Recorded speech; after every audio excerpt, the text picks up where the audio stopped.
All right. All right. YouTube is finally live.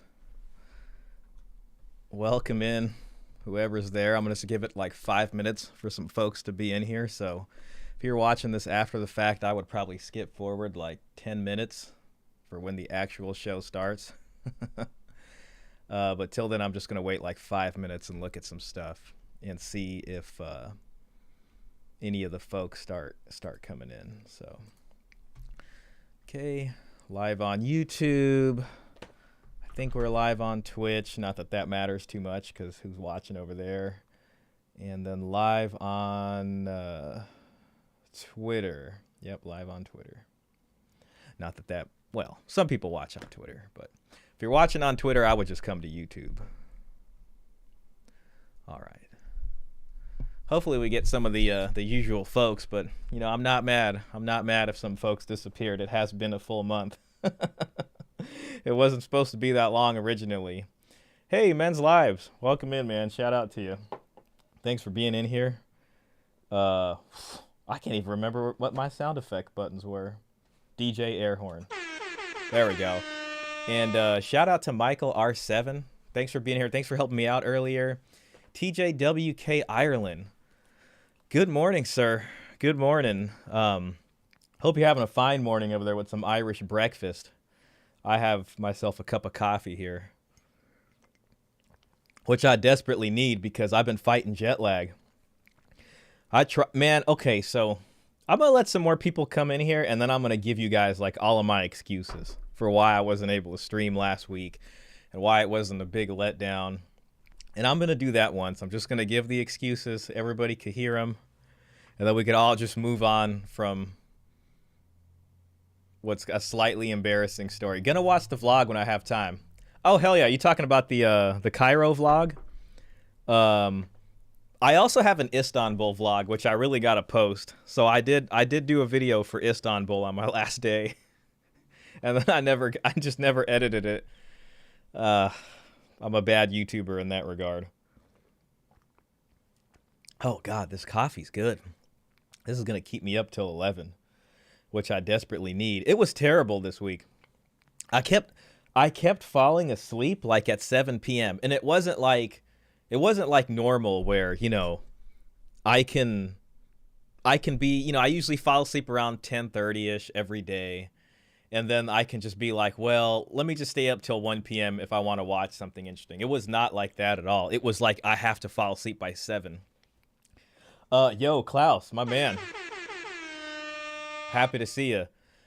And what happened was last week I was going to do the stream. You know, I stream at 7 p.m. on Saturdays every week. So that's 7 p.m.'s the time. And 6:30 came around and I was still tired. I was laying in bed and I was like, all right, just get up.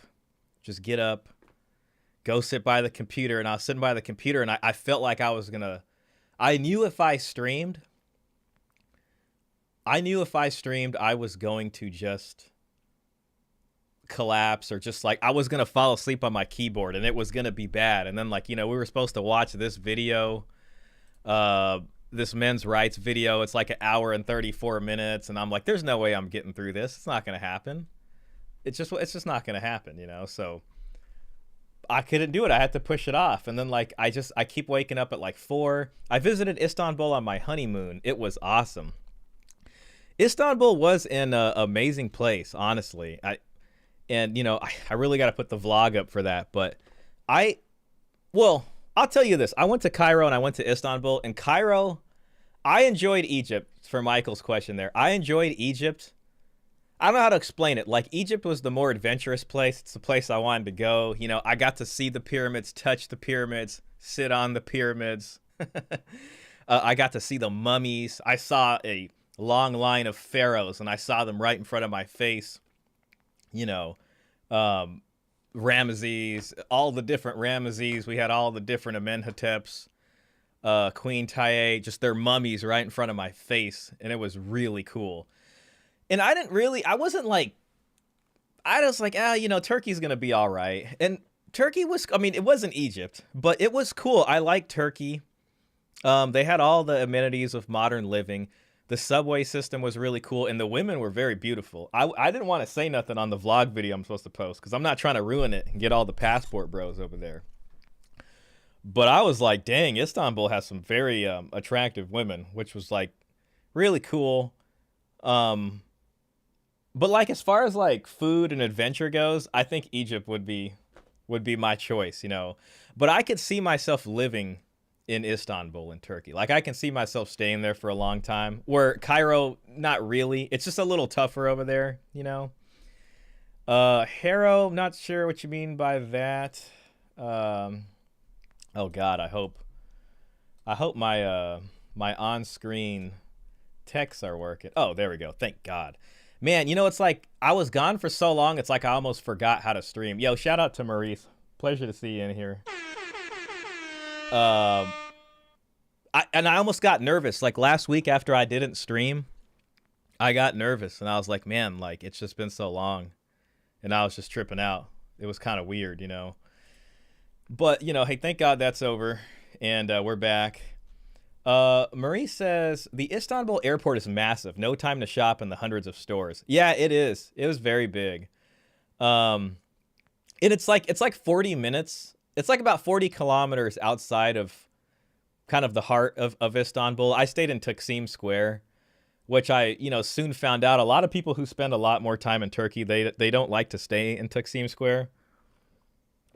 But I had a pretty good time there. I heard stories about that it can be a little rough or whatever, but my experience was good, and I was grateful for where I stayed and everything like that. So yeah, we got a full stream today. This is probably old news to you guys. I'm sure you saw everybody talk about it and everything, but this is men's rights activists versus feminists. I did peek at this, you know. So, you know, I don't know if we'll watch the whole thing. That's time dependent. But we'll probably watch a good amount of this. I did kind of want to warm us up with another story. I saw this story here out of Korea. Seoul is spending $327 million to fight loneliness as middle-aged men die lonely deaths. Every year, thousands of South Koreans, mostly middle-aged men, die quietly and alone, cut off from their family and friends. It sometimes takes days or even weeks before their bodies are found. So yeah, we got a sad story over here. And then I was thinking I would follow up this video with the ladies, you know. So we see what's happening with the guys. They're trying to spend a lot of money to do something about this. I don't want to be one of those guys that's like, oh, money's not going to fix the problem. I mean, maybe they can get really creative with the money. I don't know how they're going to do that, but it seems like most of this problem is from either people having trouble with jobs and finding wives, you know.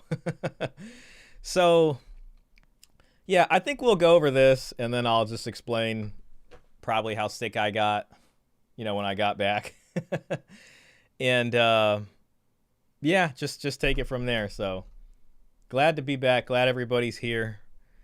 And, yeah, we'll start off with this story from Korea. I don't know. It just grabbed my attention, and I was like, you know what? We'll just have this as a little warm-up before we get into the main meat of the show, which is going to be feminists versus men's rights. And, you know, I'm going to be honest with you, man. From what I've saw, a lot of people in this video, there's only like maybe a couple people that really like probably have done the reading. Let's just say that. So, yo, Mr. Pitt. Big shout out to you, Mr. Pitt. You know, I think about you, Mr. Pitt. Big shout out, man. And I always think, like, if you would do me the honor, I always think, like, if the channel ever got big enough where we needed moderation, I would love to give you the wrench. And I would love for you to moderate with extreme prejudice. I mean, at the slightest inkling of disrespect from a chatter, I want you to have no hesitation to bring down the hammer and to exercise the power that will be bestowed upon you someday. Yo, Shadrach, hey, welcome in, man. We got all the people in here today. We got everybody coming in, man. This is great. Thank God. I feel like I'm back home. It feels so good to be back home. You know what? I'll just get into it. We got 9 people in here. I like made it through the trip and I made it back home. But the day that I got back, The day that I got back, I got really sick. And it's like not even a fun sickness. So if you're eating like a sloppy Joe right now, or any kind of ground beef or beans, this is probably going to be a little graphic, but I'm going to try to keep it PG. Because I know some of you folks, you know what I mean? We want to keep it PG. Mr. Pitt says, I'd happily be a mod for this channel. Mod me up. All right, hell yeah. I don't know how to do that. I think if I right-click on your name, add as moderator. That was pretty easy. Managing moderator can manage block words and change chat modes in live, and also has capabilities of standard moderators. Standard moderator can review and remove chat messages and hide. You know, I'm giving you managing. You're going to be the manager. So next time somebody gets mad and they ask for the manager, it's going to be you. You'll be like the supervising moderator, as you are the first moderator. You have been knighted, my good sir. And you now hold a position of prestige on the This Is Shah channel. And with that comes a certain level of respect, power, and responsibility, which is now vested in you. And I have full confidence that you will exercise that power with extreme prejudice. Michael says, they knew damn well who to pick for this debate. Diluted all the hell. They'll drag us all the way down. Yeah, I watched it a little bit, and that was my impression. I was like, man, this is more a hit piece than anything. And, you know, it's not live, right? So I don't know what's edited in and what's edited out. There's probably something, but ultimately it's an artistic creation. And what they decided to put out there is what we're judging this on. And that's you know, that's what it's going to be. Much appreciated. No, I appreciate you, Mr. Pitt. Absolutely. Anyways, man, so I was so happy this did not happen to me on the plane. But the like last sort of like week I was there, I was starting to have like loose stool. You know what I'm saying? And I don't really know what did it. I think it might have started in Egypt. I really did my best to like try to avoid things. But when I got back home, I thought I was going to beat the system, you know. The plane landed at like 4. I got back home probably at like 7-ish from San Francisco, you know, with traffic and everything like that. I had some in and out. Every time I come back to the U.S., I want to have a good old-fashioned American burger. And, man, I got home. I'm like, I'm going to stay up. I'm going to stay up till 9 o'clock at least, and that way I'll beat jet lag because I'll fall asleep on time. And then I woke up the next day, and I went to work. I was like, I'm going to go do some work. I mean, what are we doing over here, right? I've been gone for so long. So I went to work. I came back home, and I fell asleep like as soon as I came back home, which was like early evening. It was like late afternoon, you can say. And I woke up at like 8:30 p.m., and I had like some serious bubble guts going on. And I was like, oh, man, I gotta get to the bathroom. And I felt like really like warm. I just didn't feel right. So I got up. I started going to the bathroom. I was getting ready to do what I got to do. And I'm standing there at the sink, and I'm like, oh my God, I can't stand. I'm gonna pass out right now. I can't. I could feel it. I've passed out before, and I knew I was gonna pass out. You know. So then it gets kind of nasty. I was on the toilet, then I was off the toilet, and then I was on the bathroom floor, and I couldn't lift my body up, and I was like in and out of consciousness. And it was like really crazy. I was sweating really crazy. And I was like, oh my God, this is bad. I had to call my brother. And then I started like, somehow I managed to get some water and drink it. And then like, I was starting to come back too. So luckily I didn't have to go to the hospital. But I still like was, you know, stuck on the ground. And then by like a miracle, I didn't have to go to the hospital. But I was like sick for like the next like day with like the most terrible stomach bug. And that put me out. You know, that was Wednesday. I got back Wednesday. That was Thursday night. And then I'm like, okay, Saturday I should be fine. I'm going to stream. And then Saturday came, and I still wasn't feeling well. So, yeah, that's my excuse. It was jet lag and a stomach bug. I'm glad that didn't happen to me on the 14-and-a-half-hour plane ride. So, you know, something to be grateful for. But anyways, yeah, loneliness epidemic is spreading worldwide. Seoul is spending $327 million to stop it. So let's just take a look at this and see what they're talking about. Every year, thousands of South Koreans, mostly middle-aged men, die quietly and alone. Cut off from their family and friends, it sometimes takes days or even weeks before their bodies are found. Okay, so they're painting a grim picture here. This is probably them trying to scare us and be like, this is your future. These are the country's lonely deaths, known as Godoksa in Korean. It's part of a larger problem of loneliness and isolation across the country, an issue so pressing the government is pulling out all stops to fight it. I would hate to lay this completely at the feet of like the gender issues, which is pretty polarized in South Korea. This is also technology and, just people just being chronically online. In the bustling capital, Seoul, city authorities announced this week they would spend 451 billion won, nearly 327 million over the next 5 years to create a city where no one is lonely. So I don't know how they're going to do that. I'm going to put a poll up. Oh God, did they change things around? Start a poll. Will spending this money help Korea's loneliness problem? Holy crap. I can't spell. Okay, just curious how you guys feel about this. Loneliness and isolation. Their new initiatives include loneliness counselors available on a 24/7 hotline, an online platform for similar counseling, as well as follow-up measures, including in-person visits and consultations. That seems like, hey, I give them a little bit of credit for something like that. Loneliness and isolation are not just individual problems, but tasks that society must solve together, the Seoul mayor, Oh Se-hoon, said in a news release.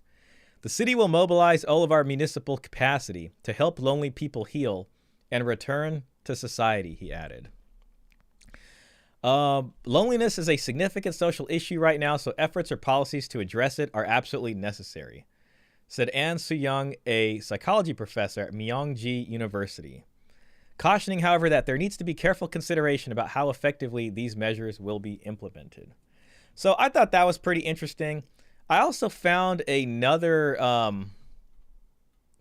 article, and this is just about how burden of wedding expenditure weighs heavily on Korean parents. In Korea and elsewhere, couples tend to rely on the kindness of their parents to pay for a wedding. But the burden is increasingly getting heavier for Korean parents who are culturally and traditionally obligated to pay for an expensive wedding ceremony and in many cases chip in to buy a house for the newlyweds. I just thought that was interesting, because, we live in this culture where like people beat up on men, especially young men, and they're like, you should be working to provide. And it's the man's job to work and provide and, pay for these houses and do all these kinds of things. And I just thought that was interesting to see coming out of Korea about how it's normal and how, like, to get a young couple started, the parents play a heavy role. And from what I've been reading about the dowry, of course we weren't going to make it in this stream more than 20 minutes before I brought up the dowry. From what I've been reading a lot of like academic journals and papers on it. A lot of, what the dowry did, especially in Western civilization, was help the new household get on its feet and get established and started, So this is something that you also see, maybe not in the form of a dowry, but just in the sense of parental participation. You know what I mean? And I believe that we as men, especially men in their 20s, live with this kind of unfair pressure of like, you, the guy, need to figure out all of this, when for a lot of history, even in Western history, the parents' jobs as parents isn't really done until they help kick off the new household for their children. And whether that was in the form of a dowry or in Korea, the parents helping out, to get this new household going on. It's an expectation I think is going to be revived, especially as the economy gets worse. Let's see. Did I read this already? I think I might have read this. Men's Lives comment. I do not think this is solely from feminism. Men can be extremely lazy in establishing and maintaining friendships later in life. Yeah, I think that could be true. A lot of guys. Well, I think men kind of collapse under that pressure, and then people are just gonna kind of hide in their cave, and that's where people kind of then just live chronically online, and they don't They don't want to go out. I've heard things about like Korean society being kind of cold in that way. Like people from tourists who go there and they say, you know, it's they've just noticed that it is hard to. Maybe they're not warm. People in Cairo, I feel like, were very warm. The Egyptian people, the proud Egyptian people, are very, I don't know, easy to talk to people. Istanbul, there are some cool people, but I feel like they're also a little tough, you know, but not as bad. Man, I'm seeing this on my shelf, and I really want to open this because I saw this in person. I saw King Tut's golden funeral mask, and I saw his like golden coffin. Well, it was like more than one coffin because they kind of nest into each other. And I saw his like golden dagger. It was really cool. I didn't see his mummy because his mummy is in Luxor, I believe. But I saw all the cool stuff at the Grand Egyptian Museum. Oh, God. It was fantastic. It was worth passing out in my bathroom from a horrible stomach bug. I could tell a conversation about the dowry is around the corner. It is. I did... But Paul and I did talk recently, and he's working on some studio upgrades. So him and I will be connecting soon. I actually read another paper today. I've been trying to just make sure I got plenty of sources and just reading a lot about it, just so when we have that conversation, it can be good. You know what I mean? And everybody can enjoy it. You heard about the Korean MRAs who are fighting back against feminists. I have. I read like one article, and I know that they are extremely polarized, very specifically on this issue, and they almost vote on these lines. And it's kind of tough for Korean men because the Korean men's parents are the ones who shoulder most of this burden, from what I'm reading here. And, you know, obviously, you know, there's feminists and the women are going to work and they're competing for jobs, but Korean men have to do a mandatory 2-year conscription in the military where the ladies don't. So they kind of have this like 2-year handicap on them, I guess you can say, compared to the women in their same age cohort, because they're doing 2 years at the military. Then I think after that's when they start school. So, you know, I don't know. I guess, you know, marrying younger might work better there. But it's fascinating to see, right? Because it's not like, it's obviously, you know, it's a developed nation, but they're not Western, right? So it's a different culture, and different values, but they're still struggling with a lot of this stuff. So it kind of almost seems like more a manifestation of either technological advancement or industrialization. And, you know, feminism is going to be a part of that, I think, enabled by industrialization. So, you know. City Crusher is a great channel. I'll have to check that out. It is a baffling situation for most Korean parents, many of whom have retired or are retiring in a couple years in a society where state-led social safety net is tenuous and getting a new job after retirement is extremely difficult, if not right impossible. For outsiders, why do Korean couples depend on their parents so much for their own wedding and often force them to cough up the money to buy an expensive apartment in Seoul? First and foremost, today's Koreans planning to get married do not have enough income. Youth unemployment has already crossed 10%. Many young couples who land jobs late or give up looking for a job cannot pay for a marriage expenses of their own. Man, that's sad. And then you got average costs here. Oh, so they got like different income brackets, and these are all the different costs that they're going to have to pay. Average cost, 51,000 won, I believe. I don't think this is in dollars. It's not really saying. Less than 3 million, 40,000 to 72,000. So that's about what they're paying for all of these things. This is just for the wedding. Does not furnishing a new home. That's different from getting this. So the home is going to be the lion's share. Okay, yeah, this is in won. Oh, we got some comments here. Mr. Pitt says, while Korea is well-intentioned, I don't think spending money is going to facilitate new romantic connections. If money was the missing piece, couples would simply forego ceremonies, rings, etc. That's a good point. And then your part 2 to that, people date, marry, and have children regardless of macroeconomic conditions. Only the degree varies. Yeah, we're going to watch another video, and it's going to be from the woman's perspective. So I'm going to bring that up here real soon. And one of the women says something, and to me, I'm like, yeah, that's it right there, you know. So we'll see. City Crusher is good, though I don't agree with him on everything. He has great points, and he is highly dedicated to discussing men's well-being. And so that sounds like a South Korean YouTuber, huh? I'll have to give him a watch. So yeah, so this is, but the cost of a wedding remains high. Couples together usually spend over 100 million won, $90,000. Damn.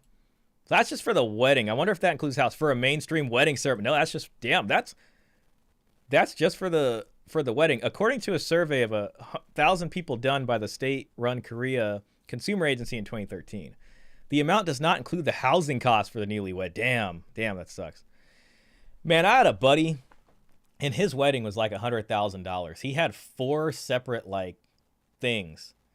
And I swear to God, you know what the saddest part about this guy's $100,000 wedding is?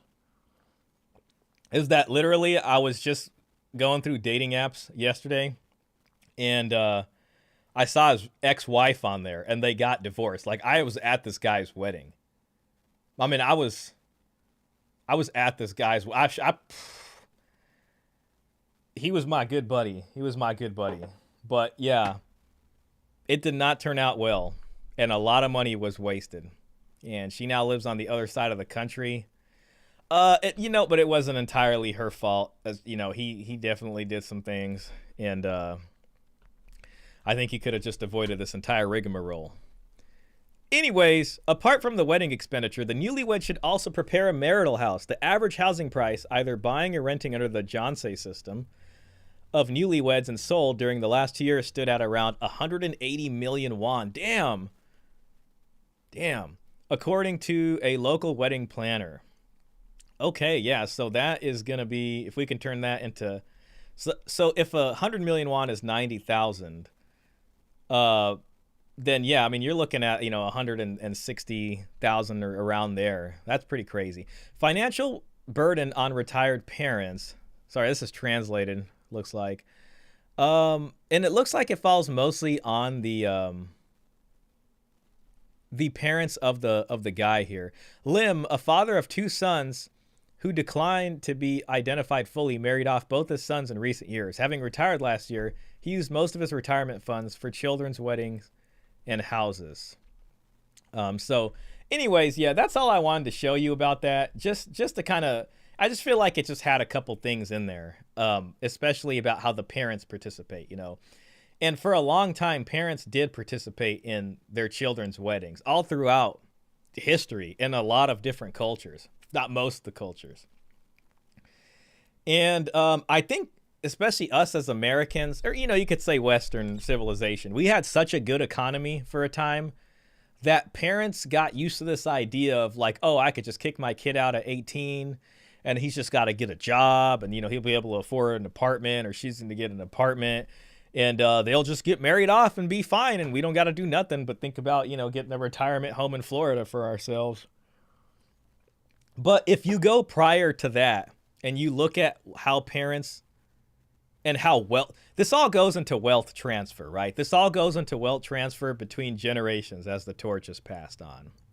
And marriage and inheritance are the 2 fundamental institutions that thread this wealth transfer through the generations, And marriage transactions like dowries was a fundamental part of that.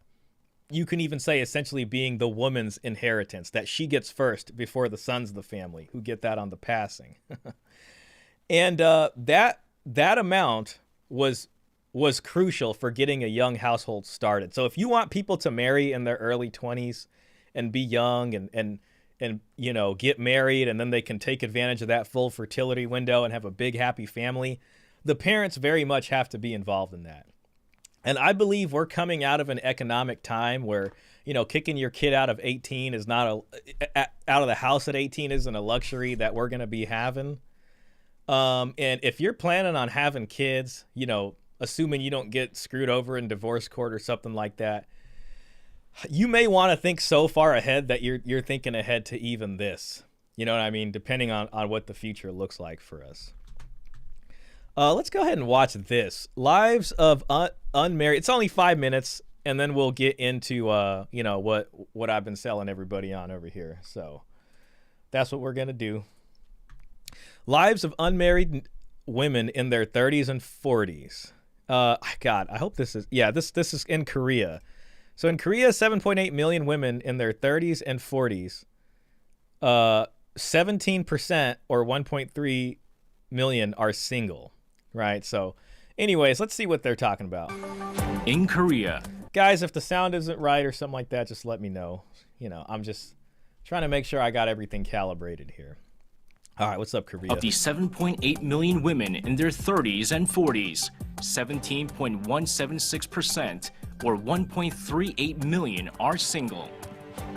Now, in the 21st century, marriage is no longer a necessity, but rather an option. And many women choose to remain single. So, I mean, yeah, we've seen this before. I wonder when this came out. I'd almost 6 years ago.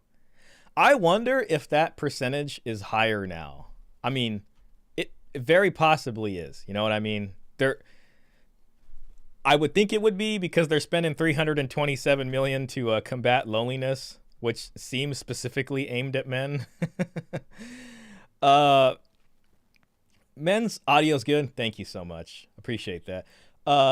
Men's Live says that's when marriage was an actual institution and parents gave a damn about who their daughters married. In the 90s, boomers started allowing their daughters to bed down with any shithead, including the high school drug dealer.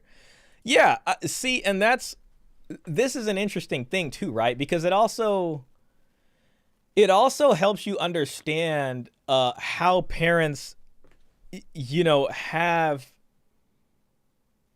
some influence over who their children married. I was just watching the new Count of Monte Cristo movie. God, I wish I can find you the scene.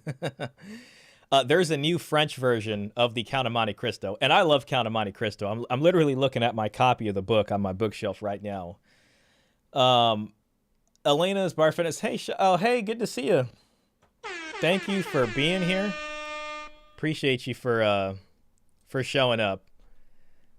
Oh God, there it is. Sorry, I'm getting confused on the comments here. I gotta get rid of that restream bot. It's causing more harm than good. Great to see you back. Thank you. I appreciate that.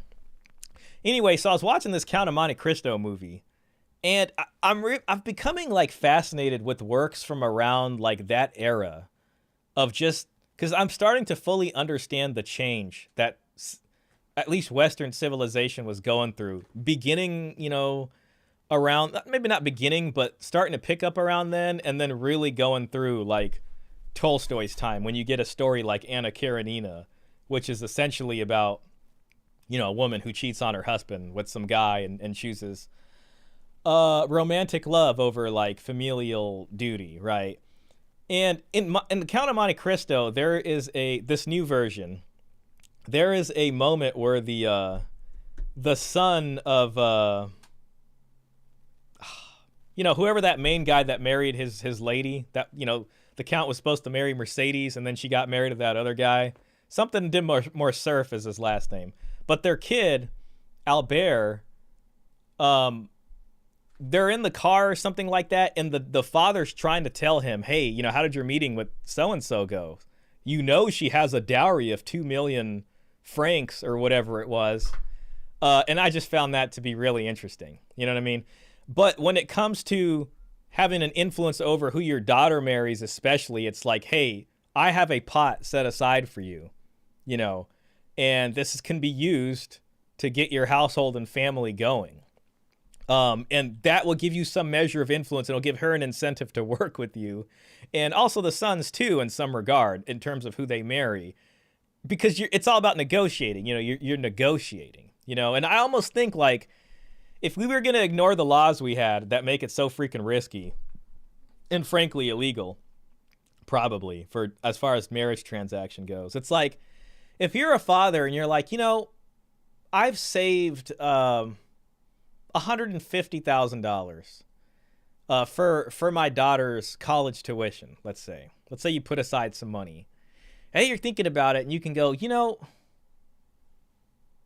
sweetheart, let's have an adult conversation now that you're 18. And I know you've been considering colleges. And it's like, let's just say in this imagination world, we're just talking here. You know what I mean? I got $150,000 set aside for you. You can choose to use that on college tuition, to study underwater basket weaving, or whatever you want to study, nursing, maybe you want to be a veterinarian. Or you can use this money as a dowry for marriage, and, that family down the street that we've known for a long time, their son, he's 24 now, and he just got his master's degree in electrical engineering, and he's starting a really good job. I was talking to his dad. We were at the old, I don't know what the hell the guys do, golf club or whatever. And I don't know, this might work out. You might want to consider it, you just might want to consider it. And then you could probably put together an actual marriage proposal, right? Because you actually have something to propose instead of whatever a marriage proposal is nowadays. But you can kind of maybe be like, hey, she's considering it. We can maybe get a household for them started. I love that your son is starting a new career as an electrical engineer. I think he's going to have a fantastic career going forward. Maybe they talk and see how this works out. I don't know. That's an option. Or you know what? Or she goes out with the drug dealer and nobody gets a damn thing.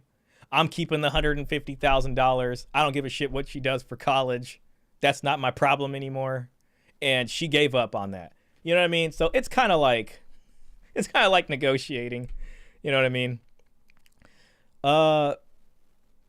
Fathers no longer supported by the broader society in protecting their families. That's exactly the problem, right? And one of my biggest annoyances with family law is that what'll happen is once the family law system gets involved, it juices that nest egg that's supposed to be for the kids, right? So family law gets involved, child support gets involved, the attorneys get involved, and what they do, they're like, hey, fill out your income and expense declaration.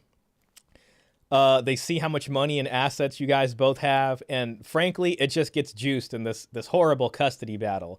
And really, the only people that lose, either than you, is the kids, right? So the kids are losing a nest egg that would have otherwise been there. And now both of the parents, right, instead of living in one household with one set of bills, they now live in two households with two mortgages and two SMUD bills and two electric bill. Fernan Mondego. Yes, the father of Albert, exactly. Yo, Meat Man. Good to see you in here, man. All the way from Malaysia.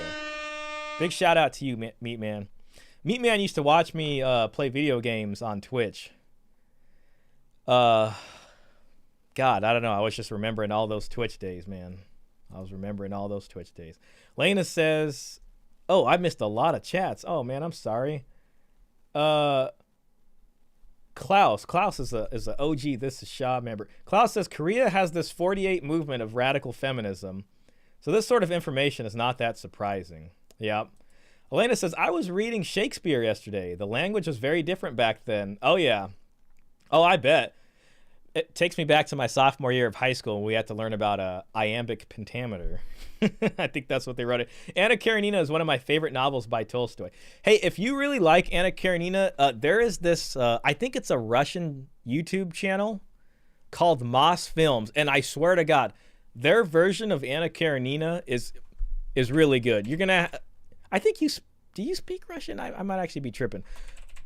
Anybody else, you're going to need to have subtitles on this, but I thought it was really cool. Let me just put this in the chat just so you guys can appreciate a good piece of artistic amazingness.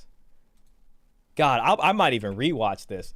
There was also a pretty interesting comment in there about marrying for folly and marrying for reason. And marrying for reason is what she did originally to who she married, which was an older gentleman who was a very well-to-do in society.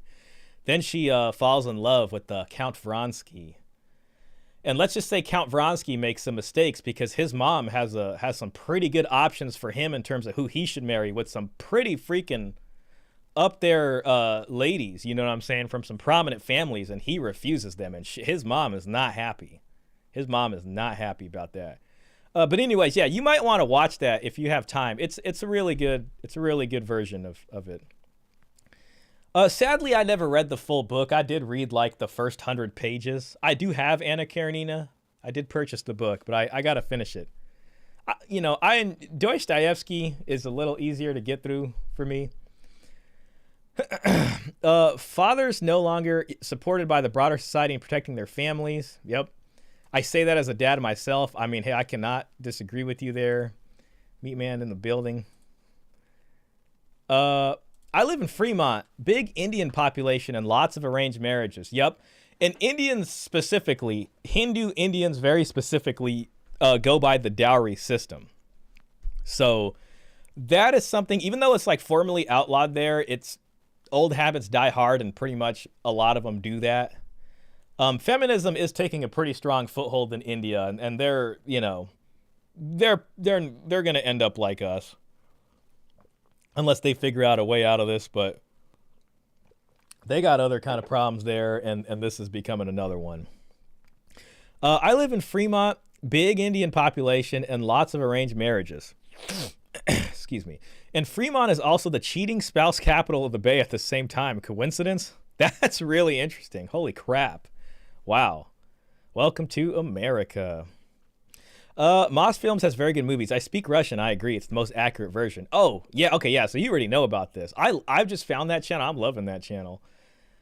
She married a good man, and she was very well taken care of. Yeah, and the story is, I like the story because it is a tragedy. You know what I mean? And I like this Russian version of it too, because they're very realistic about it. It's not like a Western thing might glorify it a little bit. You know what I mean? But I thought they did a really good job. Vronsky was raised by a single mother. What did you expect? Oh, wow. I didn't know that. I did not know that. That's interesting. Of course he went for his feelings. I love the dowry. We look forward to having you on, Shah, to talk about dowry. Absolutely. Absolutely. We'll make that happen.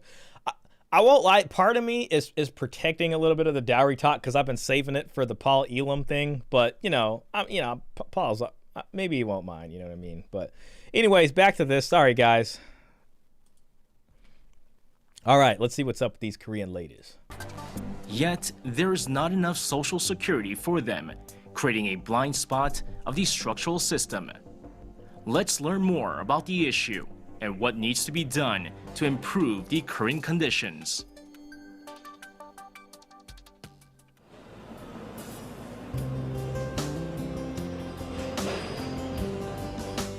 Chung Eun-mi. All right, so she's a 41-year-old florist. Is a 41-year-old florist who dreamed of becoming a good wife and wise mother as a child. I like that they seem just very straightforward. Like, she's like, yeah, I dreamed about being a wife and mother. So she wanted to do that. Like the majority of people, she thought she had to get married and form a family when she was younger. But her perspective has changed a lot. I gained a genuine passion and desire for my career in my early 30s. Therefore, I naturally focused more on my work than romantic relationships, and time passed very quickly. I mean, we've all heard that before. That seems to be the story. Chung is not the only one who chooses to remain unmarried. Many women in their 30s and 40s do too. According to the National Statistical Office, 1,384,047 women in their 30s and 40s were single as of 2015. This is damn it, go away. Very nice. This is pretty crazy right here. I don't know, just looking at this timeline. So here's 1985, and you had about 100,000, and obviously population's gone up too, right? So I don't know if this is adjusted for that, probably not. But, you can definitely see the line going up at a faster rate of change, which would indicate something greater than just, unless population explosion matches that. But there has just been a huge rise in that. So that's interesting. And that, especially like right around 2005 to here. Kind of makes you wonder. Figure is more than twice that of 10 years ago. The drastic jump largely resulted from women's increased labor force participation. Also, okay, the increased labor force participation, so that's women working, right? That's the change of laws. That's equal opportunity employment. So, Korea remains a patriarchal society. Marriage is not only a union of two lovers, but of families, which I found very burdensome. I wasn't sure if I could take care of all the things that occur in my husband's family while pursuing my career. See, and that's so. And the truth is no, she probably can't do both of those at the same time. And right, we just got done reading about how important it is for when a young Korean couple gets married of their parents basically, you know, giving them money to get this started, right? And they're going to say it's patriarchal. Obviously, yes, it is. And they're going to be like, well, the woman has to do all this work for the husband's family.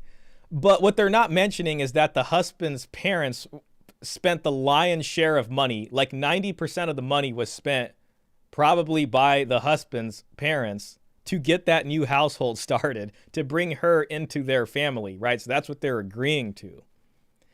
And it's like, yeah, what if you're going to take that deal and the husband's family, his kin, are going to shoulder the burden of getting this household started and paying for this marital home and all this other stuff and gifts to them and all that stuff.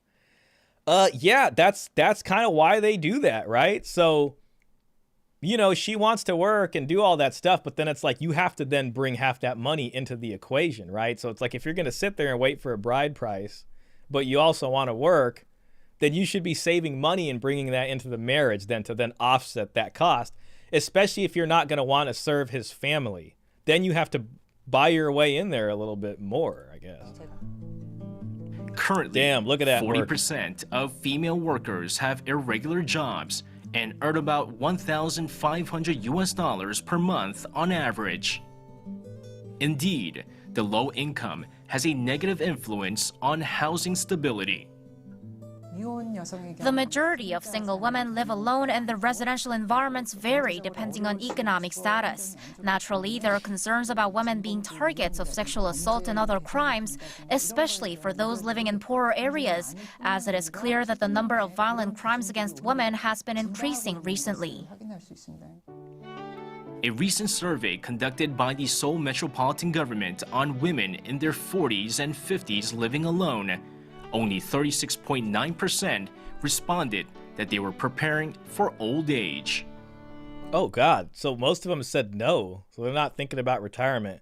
Maybe they are to be charitable, but maybe it's just so expensive it's hard for them to save anything. Seems to be a lot of the issue here as well. Oh, no, don't worry. We won't go too deep into it. We'll talk around it. Okay.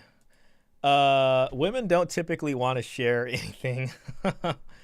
Also, 81.2% of them answered that they were unable to prepare for their later years because they couldn't afford to do so. Yeah, so that's part of it, you know. I mean, there might be some unhealthy spending, but, you know, looking around here, a lot of people here where I live could barely think about retirement because they're dealing with housing costs and just living costs altogether. There's barely any governmental support for them. 39-year-old. You know, it's interesting, like, the question is, like, there's no governmental support for them. Was it ever designed to be that way? If government originally expected people to get married so that they can, you know, rather support themselves, can the government create a system to where it takes care of them, the women, you know, all these single people, and the single men too, right? Maybe, maybe not. I mean, I don't think it can do that unless there is a radical shift in the style of governance and the style of taxation. So with that might come a sort of sacrifice of freedom.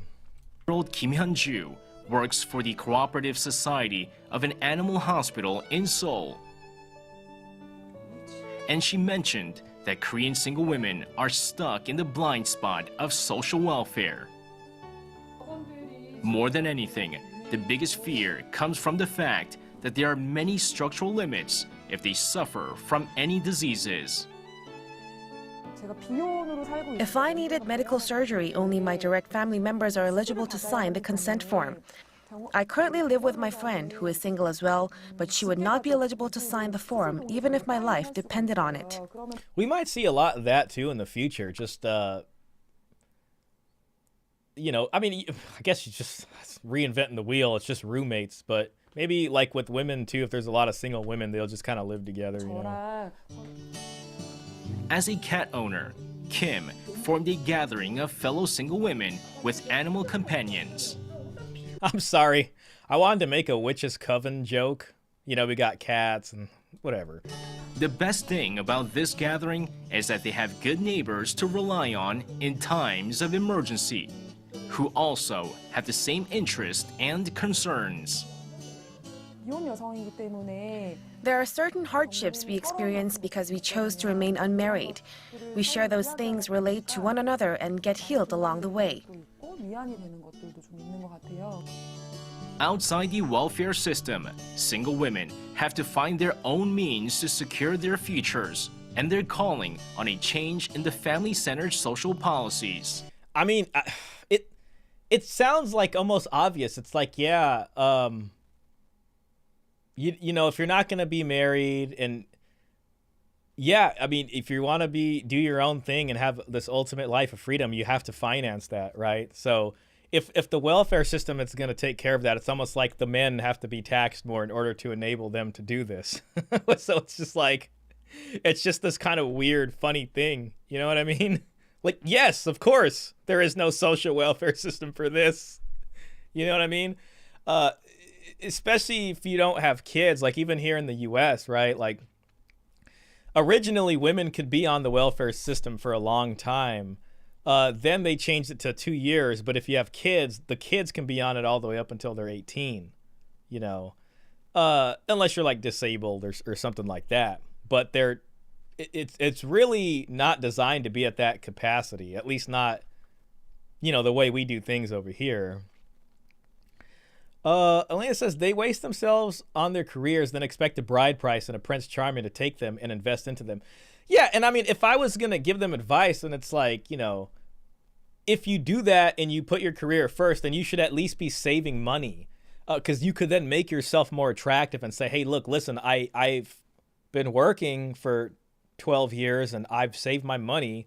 Let's put what we got together and create a household. But if they're not going to do that, and it's like, well, where's the guy that's going to now, how come your parents don't want to give me a 32-year-old, you know, 35-year-old lady buy us a marital home? And the guy's parents are like, man, no thank you, you know what I mean, or whatever it is, you know. So it's like, you gotta come in there and negotiate and be like, yeah, I'm sitting on $100,000 right now, yeah, you know, so maybe we can parlay with that. But, you know, if they're not going to do that, it's like, what are you going to do? You know what I mean? If you're sitting here expecting the welfare system to do something, what marriage? It's like, maybe don't worry about that. You know, the government is designed to take care of the government first. That's what it seems like over here, especially. The cat lady is universal everywhere. It's fast becoming a thing. I'm a cat man myself now, you know. I ended up with the cat. A cat. They replaced men with, I love that cat though now. She got me. They replaced men with government and the welfare programs. Yeah, and that's what they did, right? And that's what they're doing here. The next thing that sort of falls in line is taking care of the kids in common, right? So it's like if the parents don't want to stay with each other, it's like either you do child support that goes after the guy and gets the money, or everybody gets taxed and there's a government program that provides money for all the kids. And that's the equivalent of everybody taking care of everybody's kids. See what I mean? So it's like, if we can't get this marriage thing, this monogamy thing figured out, everything is going to slowly move towards being in common. And we have that a little bit now. That is the welfare system, essentially. It's everybody helping to take care of everybody else's kids because people want to just do what they want to do. Now, if you're above the threshold of welfare, what happens is you, the biological father, they don't care if you have a relationship with the kid or not, and they're not going to help you get a relationship with the kid. They're just going to come after you for money to help subsidize this entire thing. The Resurgence. Hey, welcome in. Great to see you in here. Good to see you again, man. And there will never be, the more they take from men, the less men will participate in the economy, reducing tax receipts. Exactly.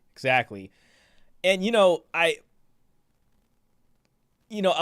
MGTOW to me, it's not about encouraging it or not encouraging it, but it seems to be the single biggest thing that will get them to listen. You know what I mean? Like this $327 million that Korea is investing to fight the loneliness in men, in my opinion, is a kind of coded way of saying we need to get these guys happy so that they can be working, so that they can then subsidize a lot of these ladies that are sitting here talking about the social welfare program. Because a lot of the guys are like, when a guy calls it quits to this wavelength of existence, I'm trying to speak YouTube here, what they lose is a guy that is essentially a battery that keeps the society going by working, right? You've lost another man that works and pays taxes.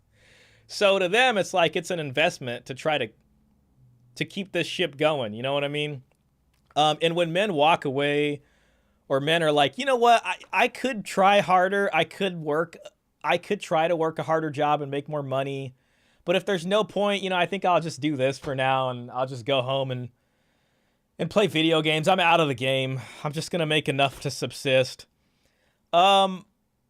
It's harder to get that tax money to be able to subsidize the rest of whatever this is, right? So that's what I see as the long game in this $327 million to fight the loneliness pandemic, so to speak. Man, it won't let me put Mr. Pitt's comment on the screen. Oh, here we go. I can do it from this one. Oh, it's the response to Klaus. I wonder if Chewy is publicly traded in Korea. Oh, that's the pet food brand. I love your suggestion to the older woman with money, but realistically, how many women are willing to share their resources? Well, yeah, and it comes from this kind of notion, which is funny because there always was a dowry, in the Western society for a long time. But it comes from this idea of like, well, I shouldn't have to do that. Like, why am I going to give up some man some money? You know what I mean? That's what it feels like to them. So they feel like they're getting screwed, but really it's like, no, you should pay freedom costs for everybody, right? So it's like, that's what they should be doing. Even in a conversation where it's like body count or she was the OnlyFans person, I'm not saying like, this isn't a question of morality. I'm not discussing that, but it's like, a woman who makes decisions on that side of the spectrum, it's like, do you have something to show for it at the end of that? That might help you if you want to settle into this kind of calmer sort of married life. If you're not bringing anything, then that's a bad deal for the guy. You know what I mean? Now, some guys might still take that if she's really attractive and be like, you know what I mean? But it doesn't bode well. The Resurgence. You cannot vote yourself the economic largesse of male productivity indefinitely. Eventually, the men will just stop producing because it simply doesn't benefit them. Yeah, I mean, and men are going to catch on, and a lot of what inspires and motivates men to work is, I think a happy family life plays into that. It's like if you're at home and you got kids and, you got your family that loves you, you're going to work pretty hard. There's those special people out there that are like, Nikola Tesla or something, but I think most average folks are really pushed to work harder because of that. And, if you don't have those things and it's looking like it's not going to be the case, and then the culture constantly talks crap about you and tells you you're a terrible person. Yeah, I mean, a lot of people are just going to go in their shell and just get kind of tired of being a utility, Good point. Women are reluctant to embrace a provider role regardless of how many resources they manage to accrue. Yeah, or, and that's kind of the huge problem. I think, even, Kevin Samuel stuff, I think kind of really highlighted that in the beginning as he tried to correct some of their points of views. 327 from Michael. Michael says 327 million to hopefully get men to spend billions on cat fems. Is taking care of kids when most kids are being raised by single mothers. Yeah, I mean, when I say taking care of them, I don't mean like making upstanding citizens. I just mean keeping these kids alive as bodies. Like, here's some money.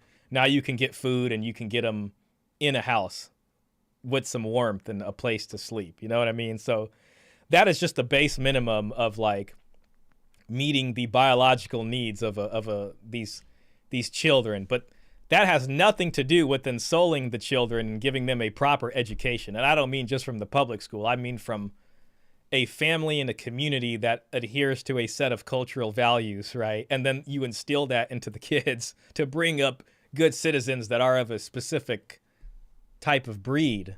That takes a lot. That takes a lot right there. So welfare ain't going to do that. Tell you what. Governments are only ever willing to help men to the degree it won't negatively impact women. Well, yeah. You know, it's the funny thing about this, right, is like we're seeing the 327 million article come out. When did this come out? This came out October 24th, right? So that's like, you know, a week and a half ago, and we're talking about the thousands of lonely passings away. You know, and this, it's now we're looking at the men, but this video we're watching was from 6 years ago, right? And it's like, were they talking about the men then? Or was it like, oh, you know, the women, right? This is from 2017. And now it's like, the situation isn't getting better, you know? We don't need to finish the rest of this. Let's see what the comment says. Just curious what the comments got to say. How do I? Yeah, there's a lot of things. Show less. Yeah, there we go. She is 41. She needs to drop that skincare routine for us. Damn. Okay. This guy's got 11,000 upvotes. If you're fine being alone, stop complaining about being alone. What about unmarried men? See, this is 6 years ago, right? And now we got the 327 million coming in finally in 2024. But it's like, is it going to work? It's probably too late now. It's too late. You know what I mean? It really is. So it's like, maybe I'm just being negative. Hey, God, you know, I'm hoping for the best for South Korea. They seem like a decent folk. What about unmarried men? Not one mention about government support for them. So 6 years later, we got, you know, 327 million to get us what? A 24/7 hotline, an online platform for similar counseling, and some in-person visits from like a county worker. Hopefully they'll come up with some other ideas. Outside the welfare system, single women have to find their own means to secure their futures. Oh no, imagine that. Yeah, right. I mean, it's presented in a strange way, but it's like, should be an obvious. It's like, yes, if anybody who is a grown adult needs to find their own way. That's just part of being an adult. It's not even a gender thing at this point. It's like, you know, me, if I'm going to live as a single man, like part of my burden is figuring out how to subsist and not be a burden on others, right? And it's like, as a guy, that's actually an easier proposition. It's like just taking care of yourself versus having to take care of a family is like that's not that bad.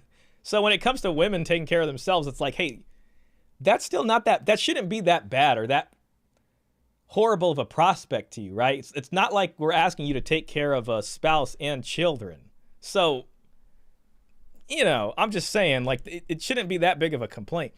Met my wife when she was 35. She never thought she was going to get married because of her age. I am the same age as her and went through bad relationships with the ex-GF. We got married at 36 and still happily married at 49 with 2 beautiful daughters. Life is unpredictable. That's a nice positive sentiment.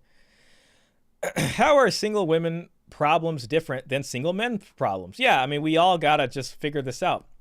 Why do women need special consideration and assistance from the government? Now, here in the U.S., the kids, you know, are essentially held hostage by the state from the dad. And that's what, and the women are used as agents in that process. And then this is what justifies the welfare payment into their hands, or the sort of child support extraction from the man to the woman, because it's so hard for the men to get, especially majority custody, right? Women want equality, but they don't want to give up their special victim status. So that's 4 years ago. Woman says, I'm going to work. Patriarchy says, okay. For 10 plus years, maybe more. Okay. Aren't you going to stop me? No. Well, I mean it. Okay. 20 years later, It's all your fault. Patriarchy. What? Invest in the cat food industry. All right. Yeah, we've seen enough of the comments. They found it. Oh shoot, we got a super chat. Dang it, I missed some chats. Crap. Trevor, I'm sorry, I can't bring your chat on screen. It's being really weird. But shout out to you, Trevor. It's a pleasure to see you in here, man. Glad to see you, bro. Welcome back, Shah. Any thoughts of wisdom you picked up from your trip that you could share? What did you get a new perspective on while traveling? Oh, that's a big question. And if I can't answer that, it's going to look like all I was doing was sitting around and, eating Turkish food and drinking tea the whole time. You know what, man? I think I've been to some kind of like sketch places before when I was in my mid to late 20s, So when I went as a now 34-year-old man, I was expecting to meet people who are going to try and manipulate me into doing stuff that I don't want to do, whether it's to like buy something for too high of a price and do this kind of stuff. And like the most important thing that I don't think I changed my perspective on this, but it's just like I get reminded is just like you have to be confident and look people and be able to tell them no, even if it hurts their feelings. Because they're trying to get money out of you. They're trying to take food off your plate. They're trying to walk you down. They're trying to grab your hand and walk you down an alley. And then because of your politeness, because you're a nice guy, you end up way down this alley, way down this dark road, and you don't know where you're at. And it becomes a hell of a lot harder to extract yourself from that situation than if you would look someone deep in the eyes, know that they're trying to scam you. And just by the way you're looking at them, they know that you know. And you tell them to their face, no. You know what I mean? Or if it's in Arabic, say la, shukran, no thank you.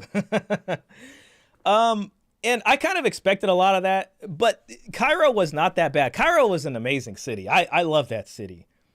I really do. It's a special city with a special character. And, I'm a lot of things I'm comparing in my mind to Pakistan, which was a tough place to be. That place is no joke. Cairo, for the most part, if someone was going to go to Pakistan, I would say go to Cairo just to get like a easy to medium version of that. But it really wasn't that bad. I would say where the most kind of people that were grifting would be at the pyramids. So when I went to Giza, there's a whole industry around, there's a whole mafia around that kind of, you can say. So you have to be really smart, when you're dealing with that, and make sure to be alert, keep your eyes open and be smart, and don't be afraid to hurt some feelings if you have to. You know what I mean? So that's one thing, and that sounds kind of negative. I mean, I really did have a good time. You know what I mean? I think I appreciate, seeing the people and seeing how the people live their lives. One thing I really liked while I was in Turkey, I bought some clothes while I was there, and I loved walking into a store and picking up the clothes and seeing it said made in Turkey on the tag. And there was a part of me that wished that could be the case when I walked into a store in the US.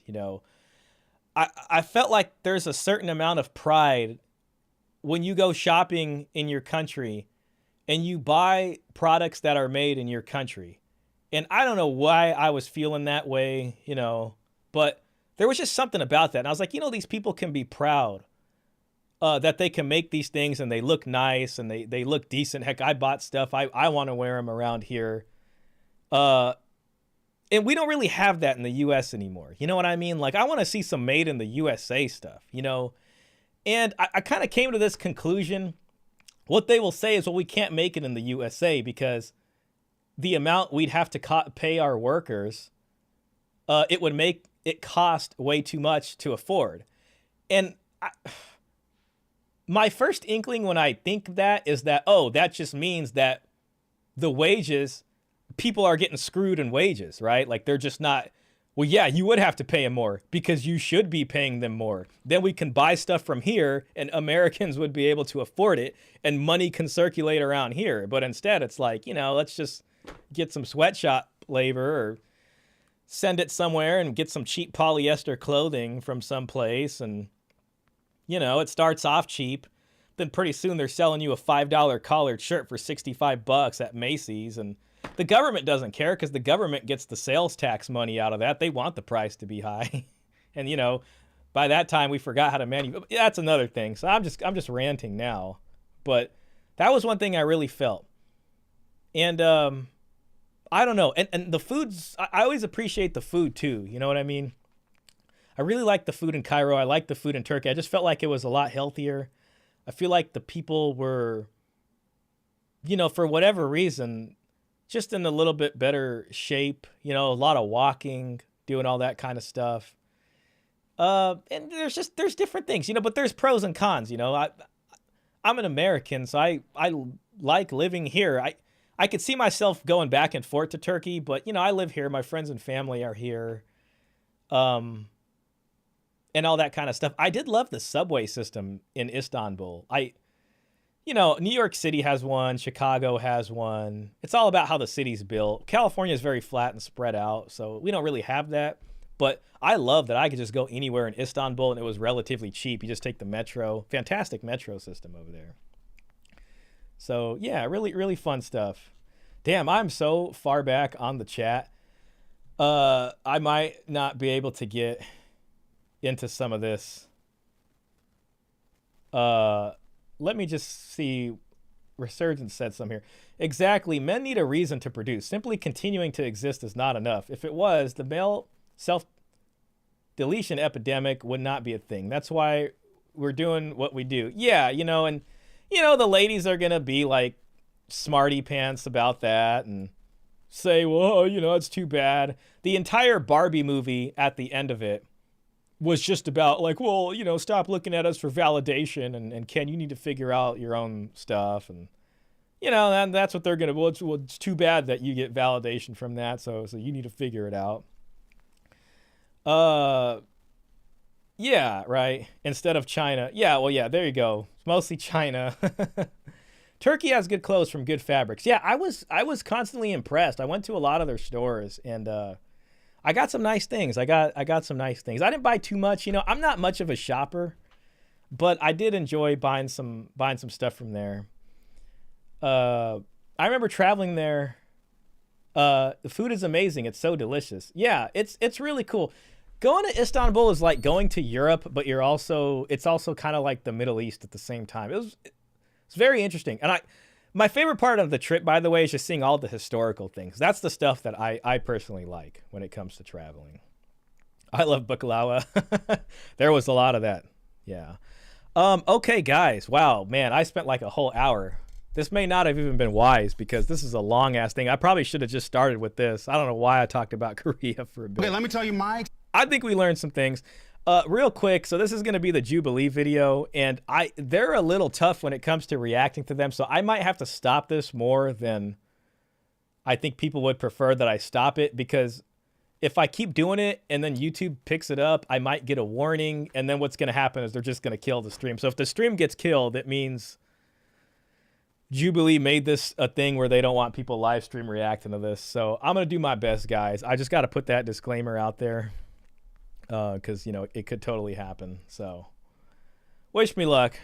Experience, Dan. I have seen that many times. I've seen men laugh at each other for like, oh, my girlfriend hit me. You should have been a man. You should have thugged it out. But do you understand that maybe the guys you hang out with are the guys that they're so-called toxic? Because the masculine men that I'm talking about would never do that. All right, yeah, so this is the beginning. Here's your men's rights activists. Here's your feminists. We've seen her before on whatever podcast. I think she's kind of going around. I've seen this guy before. This guy's really smart. We got Pearly in here, and I'm not really sure who the other people are. My name's John. It's been 5 years since I directed an episode on this exact same topic, and it has only grown more relevant. So let's jump into our discussion between feminists and men's rights activists. Men already have all their rights. Okay, so men already have all their rights. I mean, that's a common thing, you know, you hear from feminists, right? Because to them, the story is that, well, men had everything and women were always oppressed, and now men should have the same expectations placed on them because they always benefited from a system that benefited men solely. And now that women have the same stuff, we should be able to have our cake and eat it too. It's kind of what it goes down to, because it sort of just goes on. To them, men have always just been these free things that can do anything all the time, and there's just ultimate freedom on men. And that's really not true. You know what I mean? That heavy-handed system that existed in, back then was not just heavy on women. It was also heavy on men. You know what I mean? Whether that be through military service or just men ended up going homeless or slavery. You know what I mean? And that's just one thing. That's just more of a far past discussion. But if you think about men's rights now, right, like paternity is a tough thing. Women have a lot of safety nets when it comes to pregnancy, whether it's abortion, whether it's adoption, whether it's welfare and all these kinds of things. For men, it's not exactly so, right? And we know that, we can't just, give up a baby for adoption if we want to, right? And, some of us, God forbid, might end up paying for a child that isn't even biologically theirs. And, custody, we watch Father X's videos here, so we know that about custody and all these kinds of things. And then, there's other issues. There's draft and domestic violence issues and these kinds of things. You know what I mean? So here we go. So men already have all their rights. If you agree, step forward.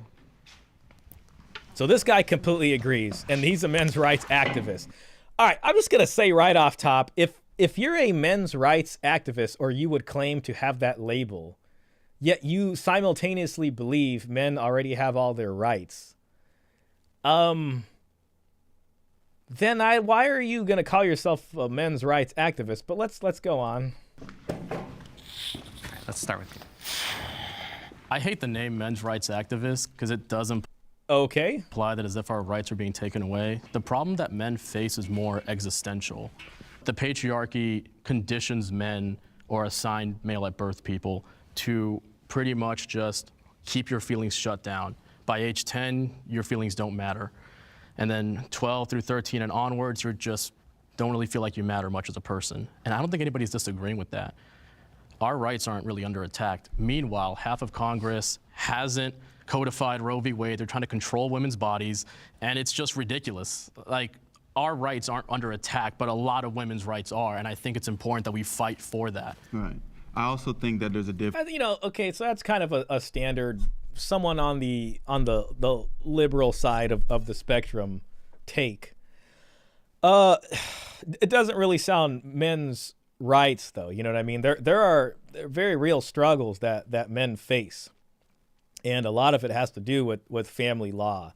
We watched Father X's video when it came to custody, and there was a lot he had to do to be able to get custody that is frankly unnecessary. And that whole, system needs an overhaul. I think a guy like this, unless you've worked in the system or if you've been through the system, is just not aware of that so much, right? So he's going to sit here and talk about men's mental health, but I think that's separate from men's rights. Between like rights and inequalities. Yeah, of course. So I don't think that my rights being taken away. I think that's just an effect of patriarchy. I agree. We're not like losing our bodily autonomy. Bodily autonomy, you know what I mean? And it's like, okay, women have been allowed the luxury of walking outside of their traditional roles and responsibilities. And it's essentially subsidized by the state. I mean, it's not an accident of why a society with a very good economy happens to be where this happens. You know what I'm saying? And the thing is if women are going to get that luxury, then men should have that luxury also. Like, I don't feel like getting drafted. No, it's my body, my choice. You know what I mean? But we still have all the same responsibilities put on us. But they're not going to recognize that as men don't have their rights. To them, it's just like, oh, patriarchy was oppressive. All men benefit from patriarchy, even if you're a slave or you're homeless or you died on the battlefield, by taking an arrow to the chest. they're not going to recognize it that way. They're like, oh, you have all your rights, but they don't understand that's not the case. Mr. Pitt says, assigned male at birth people. This dude is the furthest thing from an MRA. He needs to go. I noticed that too. I wasn't going to say anything. I was like, oh, that boy 420. Hey, man, welcome in, bro. It's been a long time, man. Man, that boy 420 used to watch me play, on Twitch. I'm going to bring back some video gaming on Twitch. I'm going to do some video. I don't want to do it on YouTube because, people who watch me here kind of watch for a different reason, but I'm gonna play some games on Twitch. It's getting cold over here, and I'm gonna really try to do that. What is this? This is a men's rights versus a feminist panel. Klaus says, so we are 5 against 3 from the get-go. Starts just fine. Yeah, that guy. It's yet to be determined what he is, but he is not a men's rights activist. I don't know where they got him. I mean, maybe he's an influencer of sorts. Is this person a plant? It would appear that way. It would appear that way. I guess he identified as MRA. Klaus, that's funnier. That's funnier. I understand what you're saying there. We're not, fearing for our lives walking down a dark hallway, So I don't think they're comparable. See, that isn't true. I think it depends on the guy. Like, I'm not a 6'5" guy, right? I am the average height. I'm 5'9", okay? And listen, I can't exactly be walking around, past 10 o'clock in the dark somewhere. I'm looking over my shoulder. You know what I mean? I got my hand on my pocket just in case. It's just like, I don't get to live in this fairyland where I might not get jumped. You know what I mean? So it's like, men don't have to worry about that. That's actually not true. And I bet if you looked it up statistically, men have to worry about it more. But it's other men beating up other men. But it's like, that's what they're going to say. And that's what they're going to say is the patriarchy. But it's like, well, you then benefit from that because men aren't going to want to, hit you. But I don't know. I haven't looked at those numbers and I could be wrong there. So I'll admit that. I agree. Yeah. Yeah, I think when you look at most of the world's leaders are men. There's a lot of agreeing going on in this even our discussion. Supreme Court, there's 9 judges, and how many are women? It's the fact that women had to fight and ask to, in 1974, get access to have their own bank account. Like, that's absurd. That's absurd. That, just because there's a little clause in the Constitution that says all men being equal, they're going to play dumb and act like that means just men. It doesn't mean human. And for women to have to fight for anything to be equal to a man is just... It's ridiculous. It proves that men have their right. They're the ones that set the rights. They're the ones that, if that's... Traditionalists will say, well, the women didn't have bank accounts because, it was the family bank account and the man was responsible and the this and that. And yeah, I get it. The way I view this is like, we're not going back to that. I don't think so. I mean, especially with, it's just not happening. So I tend to move towards living in a new world. And, I do understand the perspective of the traditionalist who doesn't want to do that. You know what I mean? But when it comes to these kinds of people, I don't see how you're going to, without a kind of unraveling of society and a recreation of it. I mean, this is where we're at now. You know what I mean? Men's lives don't matter as much as women's lives in their mind. Yeah, that's true.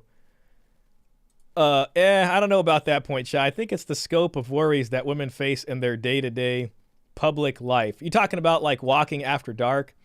I think both men and women have to worry about that. I mean, listen, if you're walking alone at night, that's gonna be a problem for either of you. I don't know. Oh, that's the same one. Only a few men had bank accounts. That's an interesting point there. I would be interested in learning more about that. I guess I can see that being the case. Most of our... See, but then that would go into, like, it's just a minority of people who had these benefits, right? Because the way society worked back then. Then with, like, an amazing economy, we're so rich over here, and a lot of that might have to do with us exercising our power on the rest of the world and the way the economy works to sort of extract labor value from around the world and bringing it here. That we're so rich and we got all this money, people can afford to live in all these different ways now because, you know, you can find a job. And it's like, if you, the individual, can find a job, then you don't have to, you know, listen to what your family wants, right? Like, they can shame you. They say, oh, you got a high body count. You're just like, screw you. You know, I make $90,000 a year and I got my own place. And that's that, you know what I mean? And that's just the benefit of a really good economy. But if that ever goes away, then it's going to be tough on a lot of people. Men support the Second Amendment for a reason. Every man walking around didn't have a bank account. F our feelings. That's interesting. What are women doing alone at night coming back from a nightclub? Yeah, and I mean, you know, and that's not to say people deserve to get beat up or anything like that. But I think women just traditionally, they weren't out by themselves. But with freedom, then you start to do that stuff and you're like, oh, this is kind of crazy. You know what I mean? Being on the subway hella late in New York before last call in a very specific neighborhood, it's kind of scary. And it's like, yes, it is. But everybody does have to deal with that. Well, for a lot of women, it's not just walking at night. It's just walking in general. I guess, you know, I can give you that. You know what I mean? Maybe it is. I mean, because I can't say I'm not. But at the same time, there's never going to be a guarantee of perfect safety for them. And that just walks hand in hand with walking alone, is going to be a worry you have. So if your demand is, well, I should never feel unsafe, that's never going to happen. You know what I mean? I should be able to walk around with a $20,000 Rolex on my hand anywhere in California. But, you know, there's some places that if I do that at night, if I get beat up, it's because I made a bad decision. Now, it's illegal. That shouldn't happen. But I'm never going to be able to get this guarantee of being able to walk around by myself with that much privilege. You know what I mean? All right, moving on. Senate, our House, our Congress, everybody, they're the ones that vote over the laws and things that get passed. They have the rights, and they're the ones that dish them out to everybody else, and you're lucky if you can get them. And we also need to remember men's right activism. While they do have some genuine plights, it started out as some genuine plights. I wonder what he would say the genuine plights are. A combatant to feminism. So I feel like they laid the groundwork off a very bad foundation. No, I 100% agree. I think it's interesting when he says combatant to feminism. Does he mean like trying to put the genie back in the bottle, or does he mean like, I don't know, maybe trying to get rights of their own? But, you know, maybe he'll talk more about that. I think it's been hijacked by a lot of bad faith actors who... You know, I can agree with that. You know, I talk about the TradCon 2.0s. I talk about the grifters in the space. And there's a lot of people that, you know, self-improvement is good, but there's a lot of people that sell self-improvement as a one-size-fits-all issue, which I tend to not like. You know what I mean? So if you end up there, that kind of leads to this hyper-masculine toxicity, which then makes everybody look bad, which we've seen, you know, very recently as of late. Men are far more likely than women to be victims of violent crime. See, that's an interesting thing right there. I remember there was this homicide in San Francisco. And I can't remember. It was like some tech people, but I remember seeing the surveillance footage on like Reddit or something like that. And there was this guy, you know what I mean? And there was a guy, a man and a woman standing there. I think it was like a boyfriend and the girlfriend. And I can't remember what happened exactly, but it was like they were both there. You know, I can't remember if she was causing the problem or what it was. But the guy who did the pokey, oh, damn it, dude, I'm screwed. It says, heads up, we've detected a video in your stream belonging to someone else. Here, look, let me show you this right now, guys. I'm not going to be able to do this stream right here. You see that it says, heads up, we've detected a video in your stream belonging to someone else. Your stream may be temporarily blocked. If you plan to... Ah, damn it, it won't show me. So, I don't know, guys. It's going to kill the stream, so that really sucks. I can sit here and wait, but YouTube's caught on to me now. You know what I mean? Damn. You know what I might do? The only other way out of this is to watch the Abba and Preach did a reaction of this. And I think they gathered some of the most salient points. So it's like, at best, I think what I can do is go over that video and see what they got to say and react to that. Because if I keep playing it on this, it's going to find me and it's just going to kill the stream. And that's just what's going to happen. So, damn, that's really sad. That's sad as hell. Damn, I really wanted to be able to go over this. I don't know why Jubilee's got to be like that, man.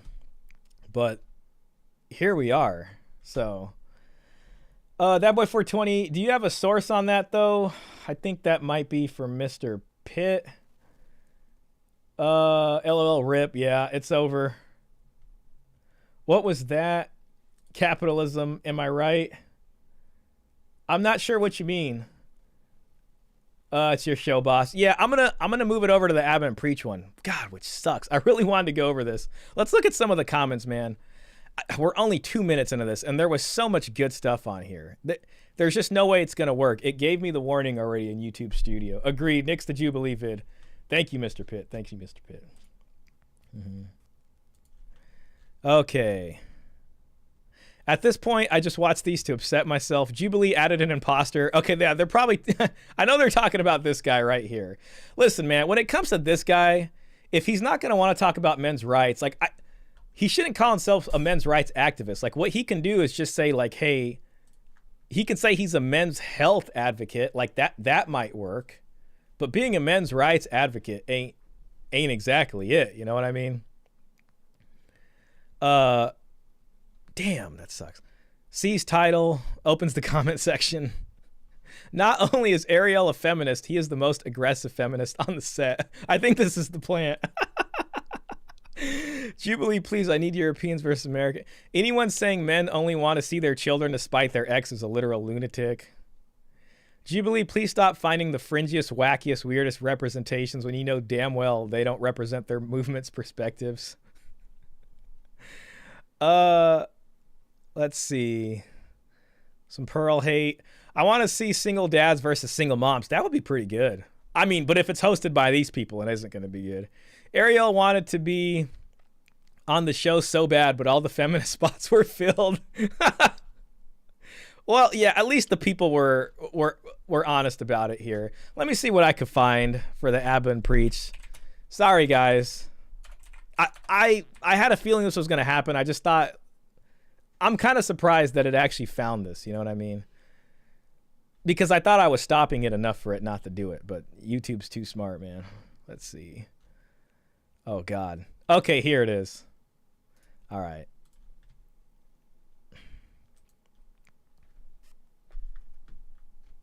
Nix the Jubilee vid. We're going to have to do that. YouTube is full of Nazis. Damn. I know. Damn. I was just poking fun at digital rights management. I must have missed that, man. Sorry. Well, after that start, there might be a reason they don't like to be reacted on. Yeah. I'm sorry, guys. This was going to be an entertaining one, but there's no way to get through it. This happened to me once on a stream before. I don't know if you guys remember. And it was... I don't think it was Jubilee. I think it was with The Cut. They might be the same company. And it was something like this, but the same thing happened. And I was like, damn it.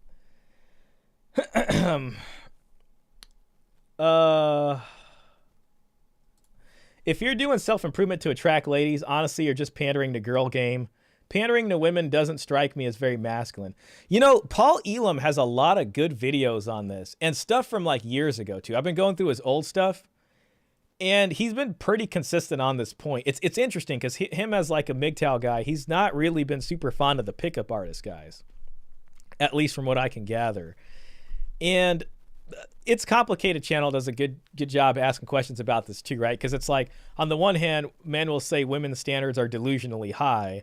On the other hand, men will also coach men to meet delusionally high standards. Or at the very least, you know, get in there and then, you know, do all the stuff that guys do and women do that lead to the down spiral of the dating market. Jubilee knows, and that's kind of why I call them TradCon 2.0. Jubilee knows they're putting out garbage. Yeah, they are. It's It was just such a dumpster fire that like it would be fun to react to. At best, I'll have to do an episode that just picks out some of the salient points. I wish I could have did more there. I'm sorry, guys. I really thought if I stopped it enough, I was going to be able to get around this. U.S. Department of Justice determined that 84% of violent crimes are committed against men. The lineup was weak as piss, though, so we'll probably have more luck with Abba and Preach. Yeah, it just makes me sad. But, hey, the good news is Abba and Preach's video has more likes than the other one. So let's give it a shot. It's relatively long. You know, it's not going to be the same as going through it, but it's just going to have to be what it is. You know, dance, monkeys dance, some RP milk. That's exactly what it is. I think someone like Coach Greg Adams, who I really like his channel, he does a good job of pointing this stuff out too. You can use a partially opaque overlay to circumvent the YouTube video detection software. I'll see what I can find on that topic and post it to the Discord. Man, that's a genius idea. I'll have to try that next time. I never thought about that. My assumption was that it was gathering it from the audio, but maybe it is from the picture too. I mean, YouTube's algorithm or whatever is probably pretty sophisticated in that way. Mr. Pitt, you talking about this? I think you're still talking about the victimization thing. All right, let's get into Abba and Preach here. Abba and Preach. Feminists and men's rights activists. Men already have. God, I hope this thing doesn't find me, right? Because it's like they're gonna have clips of it, and like the YouTube studio already warned me. So listen, if this stops, I will try to start the stream again. But you guys are probably gonna have to click off this video and then click back on my page. And whatever, if it all goes to hell, then that's just the end of the stream. Don't worry about it. If you agree, step forward. They changed the audio on there. Smart. You can hear a change in the tone. Let's start with you. I hate the name men's rights activist. All right, we already seen this. Is this guy from the men's rights side? Oh yeah, so they're already men's rights activist. Right. I just want to get to the next clip. Okay. I don't. No solutions. Exactly. So this is a great opportunity to bring in our disagreeers. I ask that we listen to what they have to say before we disagree with them. So the perspective that I come from was about 3 years ago, I wanted to know why men didn't want to get married anymore. Holy shit, has Pearl lost weight? Pearl demonetized. Pearls don't eat. Yeah. Once she lost that YouTube money, she couldn't afford all them Chick-fil-A sandwiches. But good for her. She looks a lot better now. Good for her. She looks like she did her hair and everything. She got a decent outfit on. Mm-hmm. Man, Pearl, I'm so proud of you. All you might actually, bitch. Nah. You look good. And say I don't want. But good job on you. Holy crap, it's giving it to me again. Heads up, we've detected video in your stream belonging to someone else. See that? Here, look, I'll show you. Right here, you see that warning? Man, I don't know, guys. My reacting days might be over. It's not looking good. I wonder if that's from the Abba and Preach thing or if it's just from the Jubilee thing. Damn. You know what? I'm going to give it a shot. And listen, if it kills the stream, it kills the stream. And that's just it for tonight. And then we'll just have to try again next time with something else. How about that? That a deal for everybody, guys?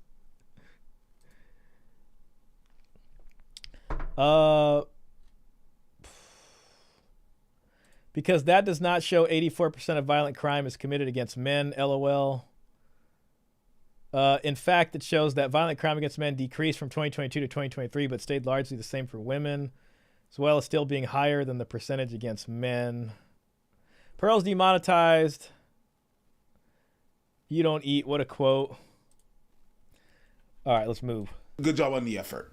I kept hearing men say I don't want to get married. And it kind of took me down the rabbit hole of family court. I started interviewing men that had been what's called divorce raped. And I kept finding guy after guy after guy that lived a couple miles from his kids and could not see them. It goes back to men should have access to their children. It's 50% their DNA. They should get 50% custody off the bat. And right now, 90% of the time, women get custody. See, that's the tough part because custody and, the child support and everything are separate. So custody really is based off of cohabitation. and proving you have a relationship with the child is a lot easier to then get custody, because then you can prove that it's in the best interest of the child for you to be, you know, in the child's life. But even with that being the case, I mean, there's a lot of people that do cohabitate, and custody's still hard for them to get, because depending on what happens, especially in a divorce, especially if you're the guy and you leave the house, it's going to take a while for you to get another household going where the child can then go back and forth and it makes sense. So it's very unlikely you're going to have 50-50 custody right off the bat, you know? And then there's cases where it's like, well, you know, there was a one night stand and the baby, you know, came out 9 months later, and you never, you know, the parents really don't even have a relationship like that. The kids never met the dad. You are biologically the father. I mean, should they get 50-50? That's where the issue comes in. It's giving me the warning again. Damn it. Guys, this is not going to be the one, man. I'm sorry. I just can't move further with this stream, unfortunately. I think I'm just going to have to read the comments and then admit defeat. You know what I'm saying? I think that's what's going to have to happen. And I'm really sorry that that's where it's got to go, guys. But I do have another Reddit thread for you guys. So we'll go over another Reddit thread. It's from Purple Pill Debate. And it is from 5 years ago. And is TRP still about enjoy the decline and getting laid with women? So we'll talk about that as just a funny bonus and see what the folks got to say in Purple Pill Debate. So that's where I'm at. I don't want to chance it with this, you know, then you know, it's going to end this. There's going to be a freaking copyright. So huge letdown, guys. I'm sorry. Let's see what the comments here got to say. No worries, Shah. It's great to see you. Appreciate that, Elena. Last time they planted an incel, this time they planted a flower. Even these guys are wise to that guy who's not a men's rights activist. How many different colors of pills are there? Man, they invent a new freaking pill every week. There's like the white pill, the black pill. There's the Christ pillars. It is what it is. Yeah, it is what it is, man. I just ain't worth it. The crazy part is they're both right and both wrong, because every situation is different. Sometimes it's the man that's trash. Sometimes it's the women that's trash. And sometimes it's both that are trash. These people on both sides are so biased and are just full of hate, unfortunately. You know what? I like this guy's comment. I like that guy's comment. I agree, Abba. Comparing the suffering in each other's lives is pointless. That is true. That is true. I'm lavender pilled because I love that color. Well, that's pretty close to being purple pilled. So maybe you're like, sounds like you got a unique perspective. The first guy is claiming to be MRA. He doesn't like the term MRA while also talking like someone who is afraid to give a definition of what a man-woman is. That is wild work. It's funny because it's like Abba and Preach's audience is different, right? So for them to kind of like notice this is very funny to me. You know what I mean? It means that guy was like really bad. Like he was so bad, even like people that are middle of the road. If you can call Abba and Preach's audience middle of the road, I think a lot of the times they can be. I'm a man and I can confidently say that I do get afraid walking down an alley, even being by myself at night. I agree with that. I agree with that. Massive thumbs down to Jubilee for planning fake MRAs. Oh, God. That lady straight up said the only reasons a father would want equal custody of their children is to still have an attachment to the woman, or whatever effed up reason. That is a stupid thing to say. Seriously, fathers don't just love their children. It has to be about the woman or have some devious intentions. I've been married twice. One man was a terrible father who endangered his daughter and threatened to end her life in the worst possible way. The other man was a great father who raised his daughter with love. The terrible father never sees his daughter, and that was in her best interest. Now that she's 18, she can decide for herself, and she doesn't want anything to do with him. Wild how blue shirt guy said, I was stabbed, and got instantly ignored by the other side as if it didn't happen. That goes down to, you know, a guy walking. No, keep the stream going. All right, you know what? I'll keep the stream going. Don't worry. We're going to find stuff to talk about. I wish I had that we'll do it live sound effect, but we'll do it live. How about that? If you find a video or something you'd want to see me react to, I mean, I can do it randomly. I'd say we got at least an hour. I can do this for at least another hour and a half. I've also been following the polyamory subreddit, which I find really interesting to just like read about. It's almost like the same fascination I had with the single mothers by choice subreddit. It's just interesting to hear people's perspectives. Safari video. Oh, that was Eric Amina. Tweet about male loneliness epidemic. After pill thread. Let's see what we got. MRA versus feminist. The hell with it. We'll just go with the TRP debate. I have some friends who are poly. Well, honestly, man, that's going to be like just more normal going forward. A lot of people are probably in polyamorous relationships and they don't know it. Everyone says like situationships is a thing nowadays. I think situationships by default is just like it's just like a non-verbalized version of poly, right? Like the people probably don't want to admit it, but both parties are also seeing other people at the same time, probably. I would guess so with the situationship. You know what I mean? Because there's so much plausible deniability to cover up the fact that, it might as well be a polyamorous relationship at this point. No, you found the wrong study. I see. I have some friends who are poly. Yeah. But yeah, that's just going to be the new normal going forward for the sound effect. Thank you, Mr. Pitt. Appreciate that. All right, let's read about this. So I never post on TRP or Ask TRP. This is 5 years ago, by the way. Though I was a mod on Ask TRP for a while. Okay, so this guy was around the red pill. So this is 5 years old. But a post caught my attention, and I was moved to briefly respond. Let's pull up that post, just because it's interesting. Also, there's another article I saw that came out from Daily Mail basically blaming men for like women in the UK not getting married or something. It's a giant wine fest about degeneracy. Let's see this here. Why can't your average person admit or see that we're a severely sick society? All right, whatever. We don't need to read that. So my big question is this. Is RP on Reddit still about game and getting laid, success with women, and enjoy the decline? And this is kind of significant because, dude, I remember the red pill threads from back when it was like basically new, at least the Reddit version. And it was not like, it was mostly about just like sexual strategy, I guess would be the word. And I am a proponent that like that entire space was hijacked by traditional conservatives more recently. You know what I mean?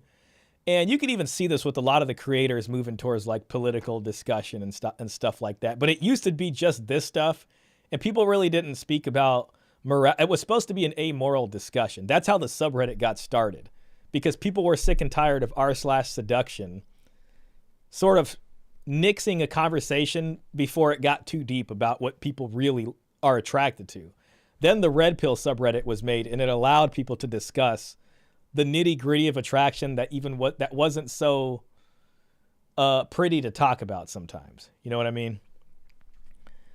And that's how you ended up with the red pill. And then for a long time, a red pill maxim was like, enjoy the decline. Enjoy the decline. And, just, it's like the body's dying, degenerating, and you're just taking whatever you can from it. That's really what it was. So my question is this. Is RP on Reddit still about game and getting laid, success with women, and enjoy the decline? Looks to me like it's been transmuted, I would say hijacked, by Reddit into just TradCon MGTOW whining in large part. Is the TradCon whining what men who can't get laid do? I used to always say that the gay rights movement was how ugly men who couldn't get into the gay sex scene expressed being gay with politics and opinions rather than okay. What's going on at TRP and whining about degeneracy? Isn't degeneracy the point, to be successfully degenerate? And this is interesting now, right? Because you had the TradCon red pill schism of late 2023, about a year ago, which essentially, accuses red pillars of being degenerate, furthering degeneracy, contributing to degeneracy, and basically just being feminism for men. Do TRPs and MGTOWs think refusing to marry and have kids is not degeneracy? What do you all think? Let's see, we got some more comments in here. I have some, oh crap. Oh, I saw that one already. I'm sorry, what? You're going to need to elaborate a little bit more. I'm not sure if you're talking about the study or you're talking about this. The funny thing about enjoy the decline is that was the mantra of the old school MGTOW, who were all about not only getting laid, but really going their own way in every aspect of life. They all quit their jobs, started traveling, writing books. They weren't pathetic or incel or anything near what MGTOW are now. Aaron Cleary was even a ballroom dance instructor for a while. All I know about the new MGTOW is from what I read here, and it doesn't sound anything like the MGTOW of old. That's just really interesting in general. Because I've been listening to a lot of like Paul Elam's older stuff, and man, he put out like some quality content. You guys should watch his analysis of the Fight Club movie. And I feel like there was just a lot more interesting discussion back then. And it's almost funny because I don't know if I'll end up talking about this when he interviews me, because he's going to lead the interview and it'll be whatever he wants to talk about. But I feel like guys like Paul Elam kind of saw what was going to happen to the red pill space like a mile away. Like 5 years ago, I think they saw where it was going. And I think a lot of those guys could have probably pretty accurately predicted what happened, and the entire space was taken over by like your Andrew Tate style people, Myrons and all that kind of stuff. And it just, ended up making a semblance of a men's rights movement look pretty terrible for a while. I don't want to take away from a lot of things. I mean, yes, it did make it a little bit more mainstream, but at what cost? You know what I'm saying? At what cost? TRP didn't used to be enjoy the decline, but the desire to go mainstream led them to politics. It's embrace decline narrative. We've got a bunch of streams planned on this topic. Yeah, see, and I think this is an interesting time to bring up the history of kind of what this place used to be like. Because when people say like red pill, I bet even in that Jubilee video, when they think of this stuff, what they're thinking of is like, the after hours show from like Fresh and Fit, or like, a lot of the kind of controversial stuff that happened there that kind of soured a lot of people on the stuff. You know what I mean? Or the Andrew Tate rhetoric and all this kind of stuff. But it was very different before, I don't want to call it grifting, but frankly, since grifters kind of came in the space and made it into what it was. You know what I'm saying? The schism of what now? Oh God, it's if you're not in the space, that boy 420, just save yourself the time. I'd say there is some truth in that. By enjoying the decline, more promiscuity and degeneracy is being spread to younger generations. Yeah, it's absolutely true. I mean, it's basically kind of a game of chicken and almost a agree and amplify of like a shit test, right? If the shit test is feminism, red pillars will come along and they will be like, okay, let's amp this up to 200% and see how you like it, which is essentially what they're doing, right? Because they're figuring out attraction triggers. They're figuring out how to get women in bed.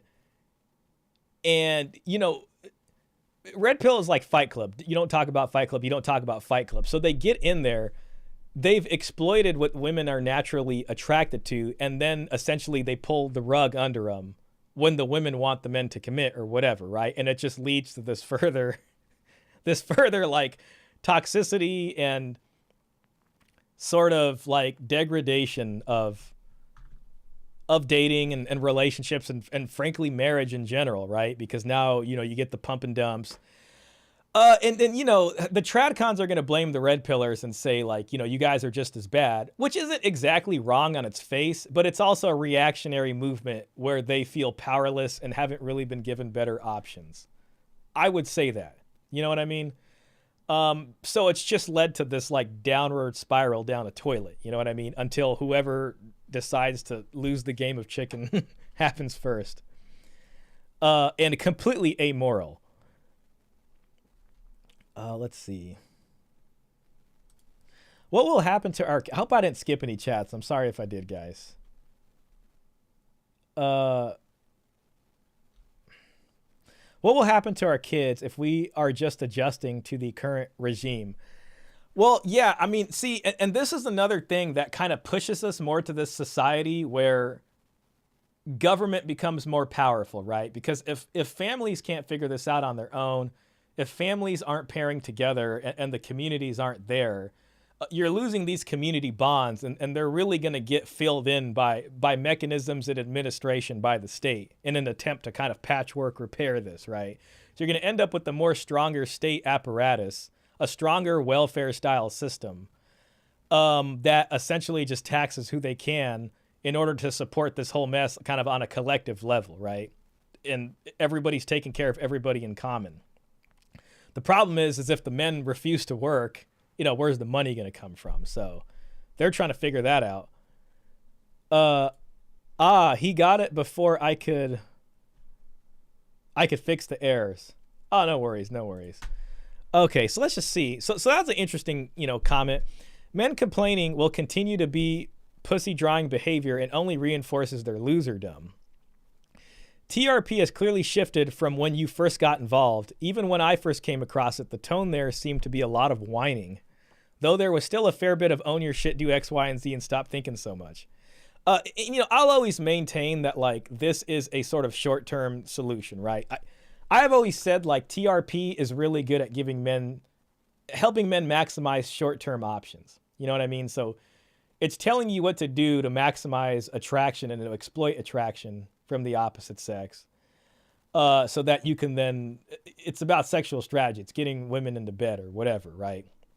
But as far as like a higher order relationship goes that leads to like family creation, essentially a long-term solution, red pill has nothing to do with that. You know what I mean? And I think probably one of the things that red pill did as it became mainstream from some of these creators was to come in and voice opinions on or provide solutions, which was essentially just self-improvement crammed in as a hammer that fixes everything for also the long-term solutions, right? But it's not going to work. So yes, own your shit, do X, Y, and Z, and stop thinking so much. That's not going to help, with divorce and all that kind of stuff. That's going to help with you getting laid. But, it's kind of unsustainable. Yo, Caesar Quintana, hey, welcome in, man. Great to see you, bro.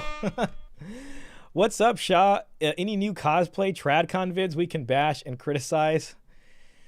Man, I had a good one geared up for us tonight. I was trying to do the Jubilee video, but the YouTube censors found me and they stopped me from being able to react to it. So unfortunately, no, not today, but I will be back next week, and I will try to find a nails on chalkboard video. I do want to react to some of It's Complicated videos, and I could have done that now, but I want to dedicate an episode to his videos instead of just cramming it in because, I wasn't able to do the other one. Thank you so much for the donation, by the way. I do appreciate that, man. I don't know why. Whenever I see, like, your name, I immediately think of drones because I know you have a DJI Mavic 3 Pro. And man, that must be a fantastic drone to fly around and take pictures with. I really hope they come out with the Mavic 4 soon. You're the only guy I know that I can talk to about drone nerd things. So, sorry, I got to take advantage of that. Thank you again. TRP was for salvageable men who really just needed to grow a spine and become self-interested again. Now that it's been infested with half-drowned gutter rats, the dregs of the SMP, it's lost any semblance of moving a functional tool for its intended audience. The first couple waves figured their shit out and moved on. Now you have MGTOWs and incels who want to complain about fairness and degeneracy instead of working on self-improvement. See, this guy's self-improvement focused. That works for short-term maximization of short-term prospects. This part right here with the incels, there used to be a subreddit that was dedicated to them and it got banned. And all of those people, I think, found their way to like the Red Pill subreddit, and then it started becoming worse, frankly, is what happened. I think the degeneracy angle was pushed ironically and sarcastically at first, but has become a real complaint by the new crop of TRPers who want their first GF to be their love match, who will marry them. See, that's just blue pill encoded right there. Who will marry them and give them porno sex, but also never have touched another man before them and doesn't exist. Man, this is such a good point. This is something I talked about when I actually was on Pearl's show on the live call-in about the Madonna whore complex, and how about like men have this problem where it's like they want this woman with like 0 body count, but also want her to be like, you know, a prawn star or whatever. I think you're looking at the inheritors of TRP who have moved in, redecorated the place, shit on the floor, pissed on the walls, and stopped mowing the lawn. And I mean, that's a good point. You know what I mean? And then this is where someone like Rollo talks about red pill as a praxeology, because what he's trying to do is separate this divide. You know what I mean? Like, it used to just be people talking about this, at least the subreddit. There's another strain of red pill that is the MGTOW red pill, which was headed by guys like Paul Elam. So there is really 2 competing strains of red pill here. And the question is like either which one came first, which one is the real red pill, or if they're both just red pill in general. You know what I mean? So that's an interesting thing. Yo, Robert Spencer. Robert, sir. Big shout out to you, man. Pleasure to see you. I hope everything is going well, man. I think about you sometimes, and I respect you. You're a good man and an intelligent man. You're also the resident libertarian in our chat, so I would have asked you to be the mod, but I know you'd probably never ban anybody, regardless of what they say. So that's one comment there. We'll read another one just to see what people got to say. Combined with that, that's a lot who use that unfairness degeneracy claim as reason to never really attempt to understand female motivations or drives. We see it on this sub, whether there's a Q for W that gets rated or downvoted into oblivion, and I've no doubt the same dismissive attitude permeates TRP now instead of attempting to learn it and use it to their advantage. You know what's interesting, man? This was a conversation from 5 years ago. And what is it, 2024 now? It really wasn't until like COVID time, 2020, when like, you know, shows like Fresh and Fit or the Andrew Tate stuff really started picking up. You know what I'm saying? And these people 5 years ago were already seeing the writing on the wall. That whatever the hell this was becoming a monstrosity of what it was before. You know what I mean? And I think what happened is like they saw this happening, they saw the grifters coming in, and then it just snowballed into something they lost control of. You know what I mean? And now we're seeing what's essentially the destruction of that snowball. And, you know, people are like, red pill is dead, whatever. These guys from way back in the day probably don't care. They're just doing what they always did. But these are the guys I think that kind of keep it alive. And I don't know. You know what I mean? Maybe we'll see. I believe we'll see a new iteration of this as time goes on. I think most red pill guys would call the other MGTOW faction black pill doomers. Yeah, they're either that or they're people who are still kind of like undercover blue pilled. You know what I mean? They still kind of believe in the Disney fantasy, so to speak. And what they're trying to do is co-op sort of red pill intersexual dynamic, either talking points to sort of try to get that dream that I guess original red pillars are like, yeah, this doesn't really exist. Or MGTOWers are like, yeah, that really doesn't exist anymore in the new modern world because traditionalism took a backseat. You know what I mean? But yeah, I guess you can call them black pill doomers. I would call them just, you know, TradCon 2.0 styles or just other TradCons. And I don't know. So I like to look at the history of that. And I see this and I'm like, it just takes me to a different time because I remember reading the threads from back then. I used to read it. My initial thought of the red pill when I found the subreddit that it was just a half-ass. It was a half-truth version and a represented version of like Nietzsche's master-slave morality, you know, and the whole alpha beta thing and all this stuff. And I was like, oh, this is just like an easy way to like get people to understand some of this stuff, you know. But, you know, looking at it deeper, it was just more about, you know, people having trouble in dating and trying to figure out what it is that will help them in that. And then it became, you know, what it became, which was more recent. This looks interesting. I first found TRP in late 2014 and read it regularly until the end of 2016. The time period is important. All right, so this is Trump phenomena also. Arguably the halcyon days of the subreddit, when Dr. Warlock, Wujo, Uncle Vasily, and Mike Haynes were the most prominent contributors, and Gay Lube Oil was still funny. I remember who this guy was.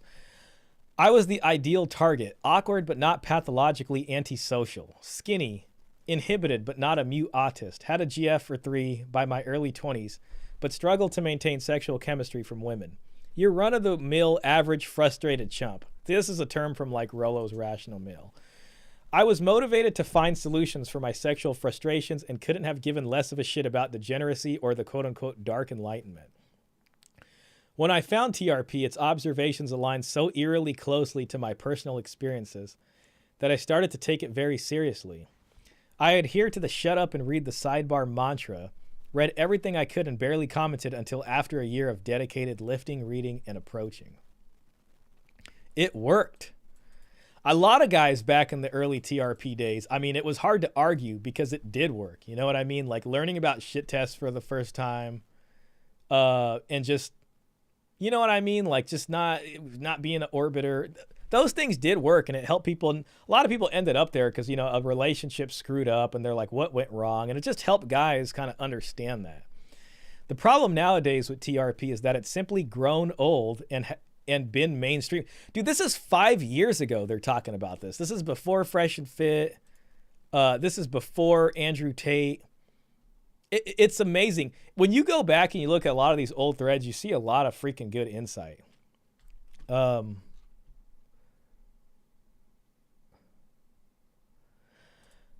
Ronan Man knows what he's talking about when it comes to the red pill. He's living in the East, and he shunned the corporate life and is doing similar stuff to what Robert Bly was doing.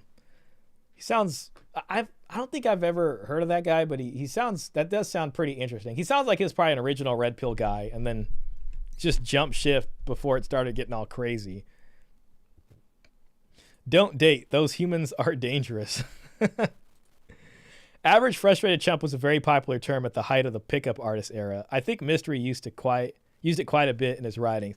So it sounds like it was probably all over the forums and stuff back then. The forums were like before my time, like Return of King, So Suave. I never looked at that stuff, the bodybuilding forum or anything like that. I got introduced to this stuff just from the subreddit. You know what I mean? Yo, Lopol, hey, welcome in, man. Good to see you, bro. I was in the Middle East recently, man. I was in Egypt and Turkey. So not too far from you. Saw your post from Egypt. Looked pretty nice. How'd you like it? Dude, I really liked Egypt. I'm grateful to be home because traveling's always like that. I got a stomach bug, of course. I don't know if I can blame Egypt for that.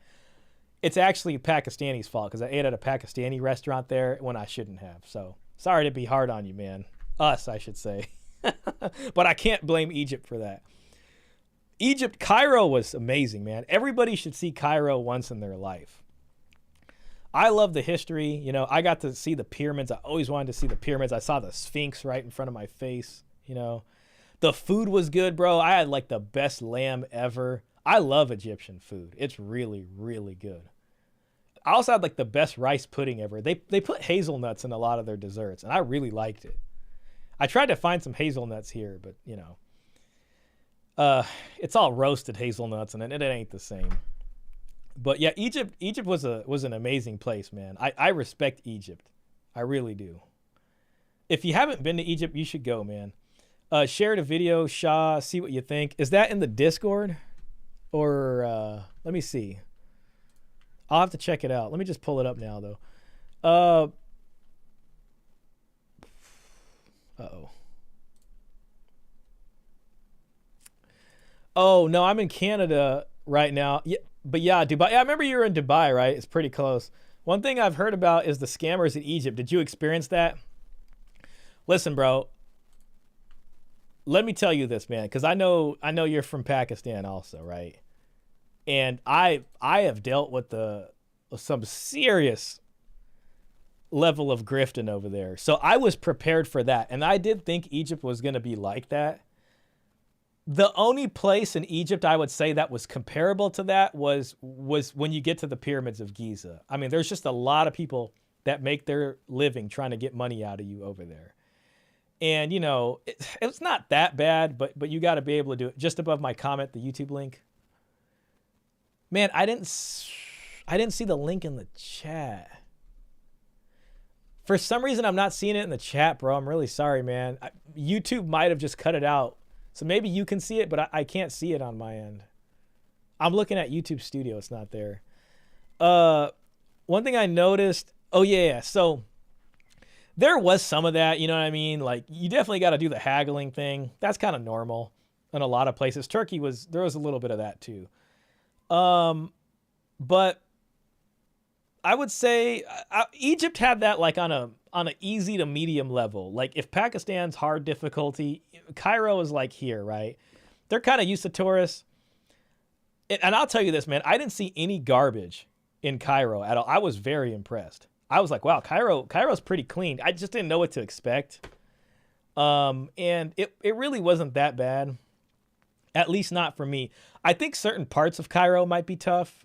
I was in New Cairo and Heliopolis. That's where I was staying, but I was all around everywhere a lot.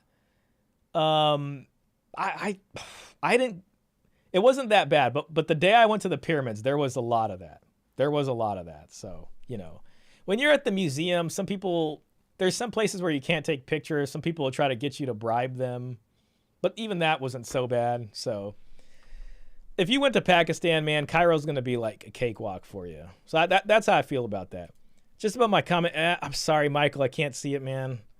I could put I don't know if you use Discord. Yo, if you go to my YouTube About section, you'll see my email. If you just send it to my email, then I can pull it up from there. Do you think a similar skin color helped with the scammers? I think so. Honestly, bro, if I'm uncomfortable sometimes and people ask me where I'm from, I just tell them I'm Pakistani. You know what I mean? Instead of saying like I'm from the US.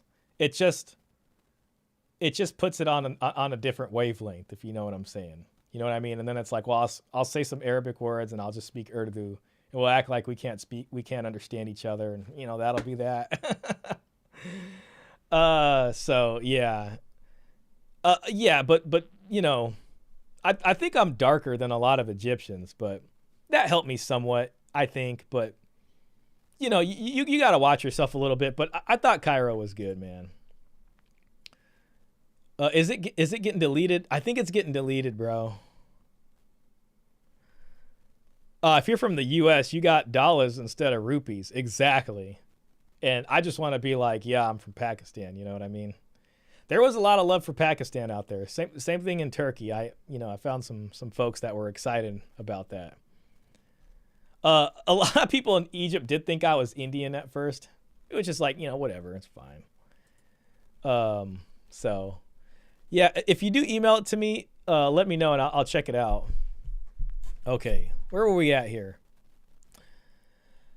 The problem nowadays with TRP is that it's simply grown old and been mainstream to the point that the target demographic has been drowned out by the voices of those who were never the intended audience.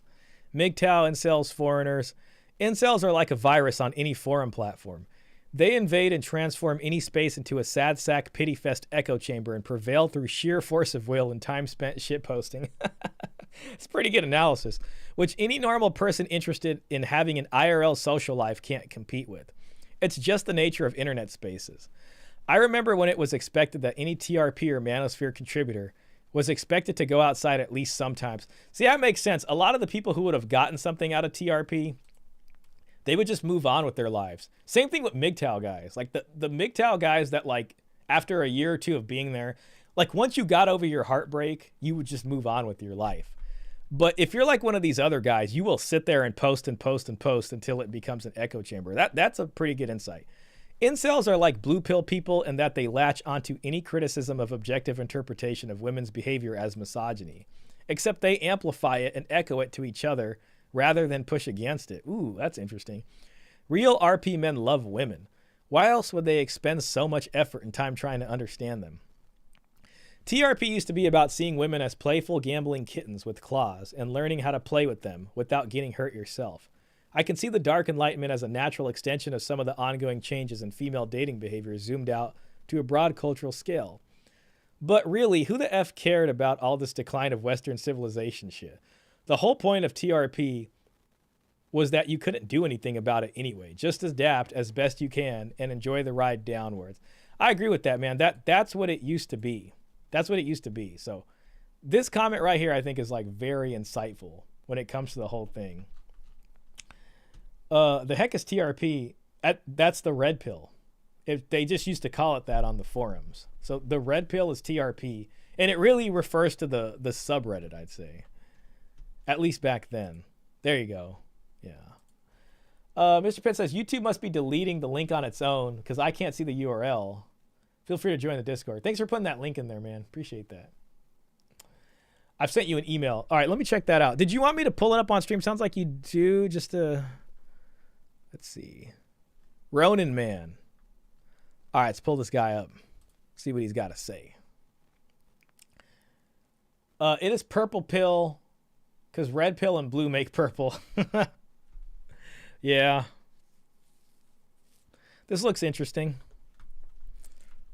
6 years ago. Okay, yeah. You know, I already got a higher opinion of this because it's 6 years ago. My red pill experience brainwashing. Read pill yourself. This sounds pretty interesting. Let's see what this guy's got to say. Thanks for sending this in, man. This will give us something final to react to before we call it. Hey, what's up, guys? Ronan here. Here we go. B-roll of something interesting. Perfect travel vlog. I'm out in Boston, Massachusetts. Okay. And today I'm thinking about how to red pill yourself. So a lot of you guys on the channel, you guys have already red pilled yourself or you've been red pilled. But what is the process that you go through to see the world differently, to see the world more accurately? I know for myself, I got red pilled back in maybe 1991 because I met some guys who were red pill big time. And at the time I was dating a lot of chicks. I was just boning chicks like day and night. And I remember like a lot of them were married, right? Or they had boyfriends or whatever. Wow. And then they would come and spend the night at my house and be total whores at my house, you know? And I remember thinking like, wow, you know, I guess the first one I thought, well, she must not have a good relationship with her boyfriend, you know? And then the next, you know, and then the next one, you know, oh, she must, you know, she must not have a good relationship, you know? And then like slowly, like I started to realize, wait a second, as I knew these girls longer, they would go back to the guys that they were with, you know? And I thought, wait a second, like, what the hell is going on here? Like I thought that people make a commitment, you know, and then they stay with that person, right? That they decide they're going to be with them and you know, do the right thing and all that, right? So I was starting to see it in action with the girls that were around me, and then you know it got worse and worse. You know, I'd do threesomes with. I like these kinds of videos, man. Just honest and authentic. With married girls, and they would buy me all kinds of presents, and they wanted to. Lilpole says, 1991. I'm sure TRP were punching women back then to understand them. Guys from this time, they did not have as much of an ability to compare notes as we do now. That might have even been a pro. Comparing too much notes can just become an echo chamber. I guess it's all about the quality of the note sharing, you know. LOL boning chicks, this guy's something else.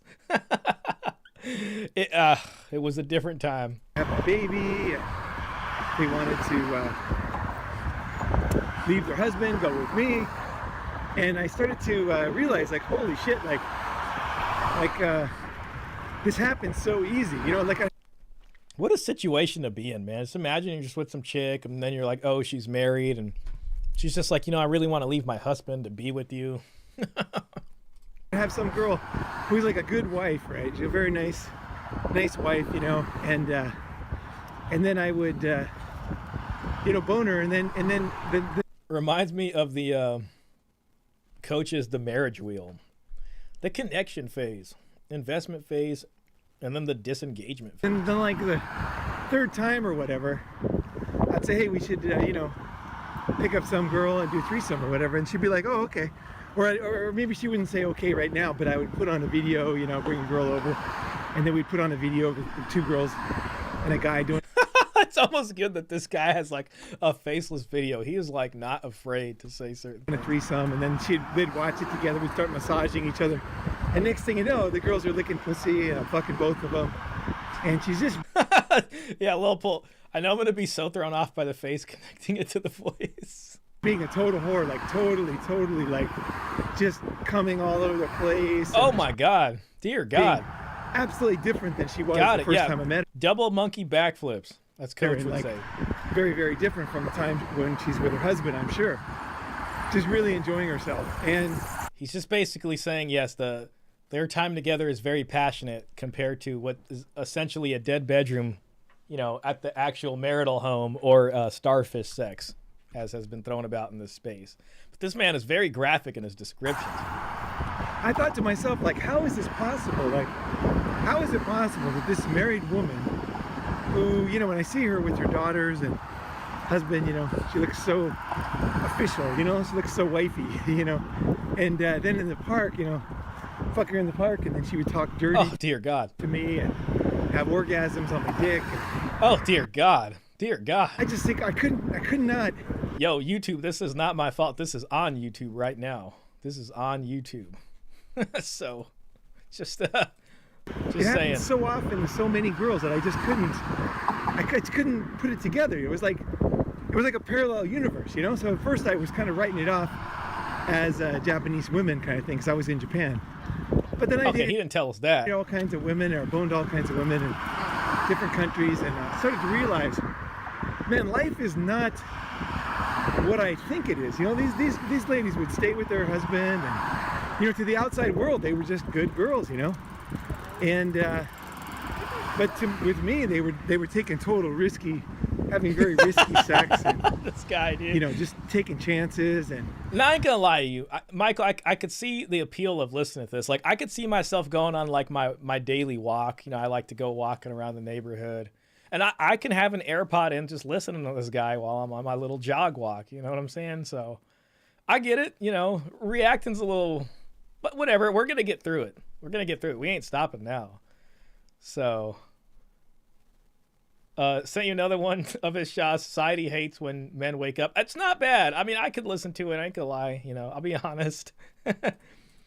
I'm sure he got unwaxed action in 1991. Women have baby chest hair and stuff. It's a different time. Back then. This guy's probably making shit up. There might be some embellishment there, you know. There might be some embellishment. I can, you know.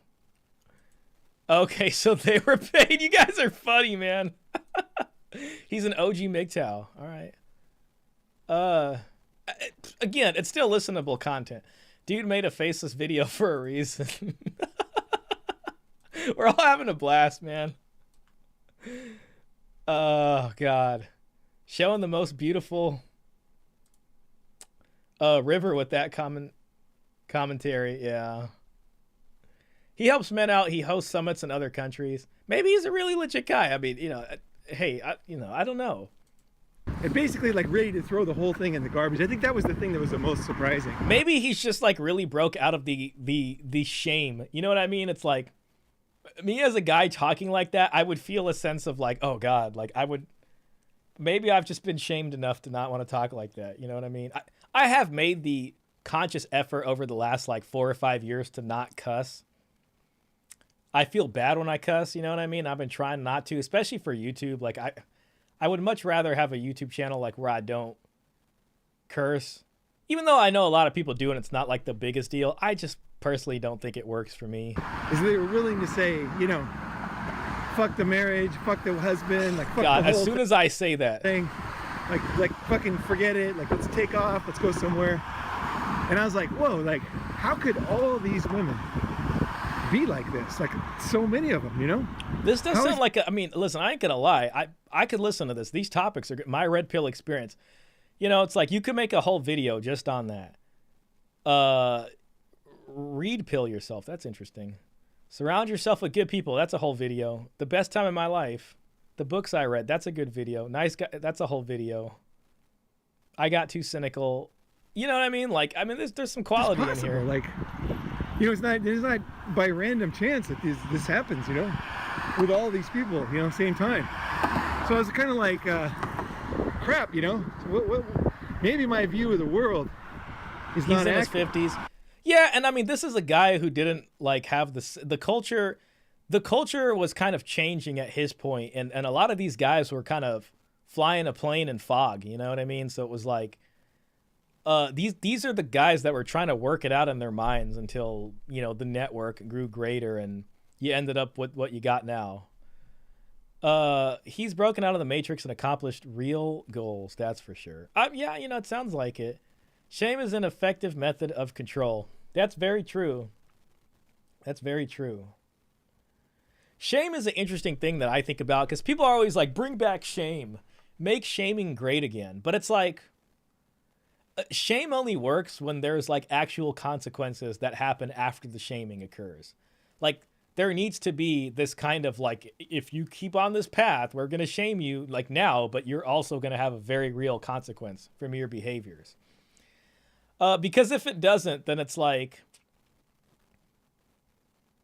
people know that triggers you or triggers your group, and they will just keep doing it, and they become more popular from doing that as you try to shame them. The shame is like fuel for them. You know what I mean? And shame just becomes virtue signaling for the camp that's doing the shaming, and the other people are like, look, this is great.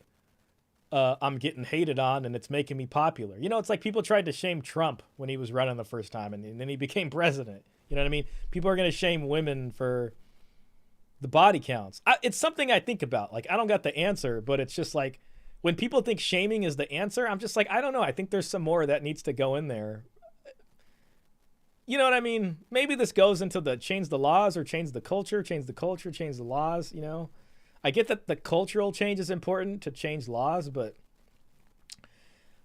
I see a lot of people that are just like, yes, you know, the conservatives are angry at me. Time to keep doing this because I know it makes them angry. You know what I mean? So it's just an interesting thing to talk about. That could be a video topic right there. See, when you start vlogging and then you start thinking like, oh yeah, okay, that can make a video. That can make a video. I think foul language hurts you in the YouTube algorithm too, at least for the first 10 to 30 minutes. Yeah, I've heard that before. I mean, that's not even like that. I think it just hurts me with my audience. You know what I mean? It's like, that's just me personally. Like, I think some cursing or cussing is almost like having a certain style of clothes. Like, I feel like some people have a certain style and it could work for them. I feel like the minute I try to do that, it just does not look good on me. You know what I mean? It's like, that's maybe not your wheelhouse, you know. This guy had sex with everyone on the bridge. Man, I'm loving the comments about this video. I am happy you shared this video because it just is entertaining from more than one. He's made tons of videos. Oh, I bet he's done tons of things. I'm not just saying this. I do like the video. It's interesting. I agree with you, Shah. Shaming is useless without real consequences. Yeah, then it just becomes like empty virtue signaling, and like the people you're shaming, they can just kind of reinterpret that to make them feel better about themselves. You know what I mean? Moreover, they don't realize that they've done anything wrong. Yeah. Yep, they are being proud of being harlots. Yeah, pretty much, right? And then some of these harlots get fantastically rich. You know what I mean? Like, then they're on like the whatever podcast, and you know, everyone's going their own, you know, way. We used to have consequences for body counts. Now we don't. So body count is now celebrated. Yeah. And it's like this reversal, you know what I mean? And then there's a second problem also, is that you have shame against shame. Now, what does that mean? Like, I kind of have this view that the society we live in is almost like living in a broken home where like mommy and daddy are fighting with each other. And you got like, you know, the right and the left, the conservatives and liberals, they have a competing set of value systems. You know what I mean? And they're shaming each other, but they're shaming each other from their own backdrop of whatever their competing value system is. You know what I mean? And each side's value system is so strong at this point that like the shaming has become kind of useless on each other. You might even say that the liberal side value system is the reigning cultural system at this point, only because they seem to control the legal apparatus as far as like canceling people and being able to do this and what the corporations that provide the jobs do and the media and all this kind of stuff. And it's like the reason I've thought about that analogy was because, or metaphor, I guess, was because, you know, obviously, like I think about like immigration and stuff like that. And there's always this question about like integration. And it's something I think about a lot too. You know what I mean? And, you know, I'll talk to my dad about it. My dad has this opinion of like, if you're not going to integrate, then what are you doing here? You know what I mean? And he's it's just stuff we talk about. But when I think about myself from a perspective of, let's say you got here, let's just say you got here tomorrow. It's your first day in the country. And one half of the people are celebrating you and telling you you're amazing and all this kind of stuff. And they got their value set. And then the other side is telling you something different. And it's like if the people are trying to integrate and mommy and daddy can't figure out what the hell their agreed value system is going to be so that they can have a united front. You know what I'm saying? In the house. So the kids that are living here are just confused as hell. And it gets to a point where the kids can almost figure out politics and use mommy sometimes to fight daddy or use daddy sometimes to fight mommy. And there's just discord in the house. You know what I'm saying? And, you know, here we are. We used to have consequences for body counts. Now we don't. Oh, okay, I read that one. So body count is now celebrated. Yo, Caesar, thank you so much for the generous donation. Thank you, sir. You know, I got all this leftover Halloween candy, and I was thinking about bringing the Halloween candy and saying whoever donates can say what kind of candy they want to see me eat. But I was like, I already had so much candy this morning that it just wasn't going to work. Man, my cat is crying outside my door right now, but I don't want to let her in because she's going to derail the stream. It's like that fool Homath always mentioning that he is good looking. Oh, dude, I get the same feeling. Because sometimes I'm like, oh, I know what you mean. Because I follow his Twitter and stuff like that. I did listen to some of his stuff. I don't listen to him a lot. I mean, you know, he's got some interesting stuff sometimes. And that women always wanted to be with him, but never show his face. Reminds me of guys in high school who used to say their GF went to another school. Yeah. I got a really attractive girlfriend, but she doesn't go to this school. She goes to another school. She's a cheerleader. My feet cut out. What did you say? Oh, damn. I'm sorry, man. I don't know when that cut out. Sorry. I hope everybody else seen it. That's a tragically accurate analogy. Thank you. Yeah, it is. I think about it often sometimes, you know. It seriously is. And it's just like, you know, it really is a crappy situation. I mean, I think for the country at a whole, it's a crappy situation if you're an individual household. I think about it because, you know, I have friends who are like parents now. I think about myself, and it's like, it's one thing if the parents disagree about something, but to disagree in front of, to not have a united front in front of the children or something like that could end up like very bad. You know, if like dad's like, no, this is the direction I want to go. And the mom is fighting dad and is like, no, don't listen to him, son or daughter. Like, you're fine to go ahead and do that. Like, that's okay. Don't worry about it. And there's just like this back and forth, and it's just completely enabling. That'd be terrible, you know, whatever the hell it happens to be, because you guys can't agree on values. All right, back to this. Time to hear about this guy's exploits. And I slowly realized that women and wives and the way things look on the surface of life is not the way it really is. Things are very different underneath the surface. I was very lucky to be in that position where I could see this from a first-person perspective. I could see the way that these women were acting. And I thought to myself, I remember feeling quite bad, you know, for the husbands, you know. I felt like, oh man, these poor guys. You know what I mean? I didn't feel that bad, but I felt bad, you know. I was like, sometimes they were such whores with me, and I thought, God, this poor husband, you know. They'd talk bad about their husbands to me and tell me all this bad stuff. And I just thought, man, this poor guy is paying all the bills, you know, he's doing everything right by society's standards. And here she is, like, not even fucking him and just giving me everything, you know, all the good stuff. Paying for me to go to Singapore with her and flying me all over the place. And damn, this guy was getting flown out. Singapore ain't just like anywhere. Singapore is expensive, right? I mean, like, I hear Singapore, you gotta have some serious coins. These ladies are flying him out to Singapore. Singapore Air probably isn't cheap. I'm just gonna believe everything here. I'm choosing to believe. I know what you guys are gonna say. Mexico and California, and, you know, just basically like treating me like a king and her husband like a jerk, like a total idiot. It just blew my mind. I gotta say, that red pilled me more than anything. Because these were nice women. These were not like bad this wives. Guy's full these of were it. like very sweet, you know, the kind that, you know, they've been in college, you know. You know what? I totally hear you, but I feel the urge to subscribe to this guy for some reason. I'm gonna have to keep listening. They met in high school, and you know, it's entertaining. It's entertaining at least, and you know, okay, maybe it's kind that everybody would say that's the kind of wife that I want. That's what blew me away the most. Like, these weren't whores. These weren't like, you know, they were just normal people, very, very normal. And I was like, whoa, how is this possible? Like, what the hell's going on here, you know? And then I had these friends that were red-pilled, you know, and they were reading, you know, the Manipulated Man and the Predatory Female. And first I thought they were kind of too cynical, you know, because they'd be like, they're all whores, you know, blah, blah, you know, can't rape a snake, you know. They had all these sayings they said, and I was like, man, that's like so hardcore. Like, fuck, like I agree with you guys sometimes, but like, you guys are too hardcore. Like, you guys are like there's no way it's that bad, or it's that different than what I thought, you know. So I kind of had my own opinions basically on things.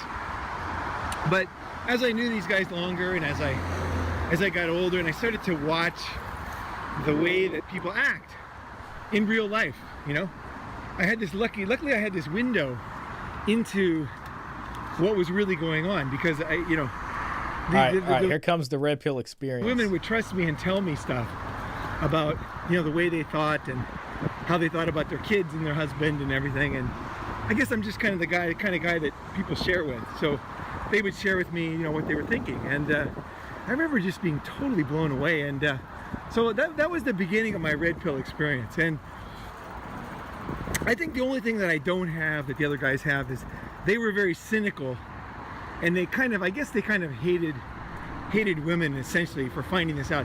I don't think that's a good path to take. I think hating people is a really dumb idea. I can agree with them there. That's definitely true. You know, because if you have the wrong idea about life, it's kind of your fault, right? Even if you were brainwashed in movies and TV and your parents and everything, but still, I mean, in the end, I mean, you're responsible for your own thoughts, right? L's for all the guys who think that Japanese girls are somehow better than Western girls. Newsflash, female nature is universal. Yeah, I mean, I think anywhere that's like industrialized, you know, it's so funny. Cause I was in Istanbul in Turkey, and I did this in Egypt too, but you know, I was swiping a lot on the apps. I didn't go on any dates with anybody. I did have one date planned and I was going to go, but then I didn't. And, I've been swiping on the apps for like a decent enough time in my life to like I have been able to like understand different archetypes of women that you're going to see swiping through dating profiles. And I saw a lot more of the same over there. I was like, oh, wow. Like reading someone's profile, like I've seen this before. I've seen this before. I've seen this before. And I came to the conclusion while I was there that like anywhere that has like hot running water, you're probably gonna run into this. You know what I mean? So it wasn't that different. I will say Turkey has some very attractive women. I was like, dang, this is, I don't know why. I mean, it's not that I didn't think there was, it's just, I guess I didn't expect that there was a lot of it. Maybe it's just like any big city. It's like you go to New York City, you go to, I was going to say San Francisco, but okay, San Francisco, any big city in Miami, you're going to see plenty of attractive women. So Istanbul maybe was like that too, you know? Right. So you can't say like, you know, you hate women for like what you thought about things, because it's really just what you thought, right? So but I was like one of the more hardcore guys, and I really took it seriously. Like I was like, man, holy crap. Like my whole life view is like, has to change, you know, because it just wasn't what I thought. Like life was not what I thought. And every TV show and every movie I watched, every song I listened to, you know, I'd be in the mall, just, you know, listening to some music on the, you know, like they'd be playing some music, you know, and then the words would be like so funny, you know, they'd be so. Yo, Resurgence, you know who your comment reminds me of is there's this guy, he's a YouTuber I really liked watching. I don't know if he still makes videos, but his name was the Tech Lead. And he's in California, and he worked for like, he's like an ex-Google, ex-Facebook. He's a millionaire. And he was like a tech guy. He was a tech lead. And basically I don't know if he went to Japan, but he found like a Japanese woman in Japan, and he married her and brought her back here. And this guy's YouTube channel was really just about like tech stuff. And then it just evolved into like, when basically the Japanese woman took his son, who was probably like 3 or 4, and just went back to Japan and totally just ghosted him and screwed the hell out of this guy. So she went to Japan, and he ended up paying child support, which was California child support, because, you know, I used to work at a California child support agency. It's like, guys don't know this, but it's like a woman can leave to a foreign country, call up our child support agency and be like, hey, I got a kid and I need child support. And our agency will get the California guideline amount and send it internationally to her. And there's not going to be a damn thing you can do about it. Custody court's not going to help you. And, you know, in Tech Lead's case, the custody courts in Japan sound like they're even tougher than here. So he tried to go to Japan, and it did not work out. But yeah, that was the guy that probably thought Japanese women were different, and yeah, it did not work out. Did not work out. Attractive turkey women. Hey, Turkey Day's coming up, by the way. That should be fun. I'm really looking forward to Black Friday. I actually bought a new CPU today. I just, you know, my buddy's going to help me install it in my computer. It really needs to upgrade. But I'm trying to get like an iPad mini, and I'm hoping that Black Friday it'll go down like $100, but we'll see. Tech Lead made a video a while back. That video he made got a lot of views in the manosphere.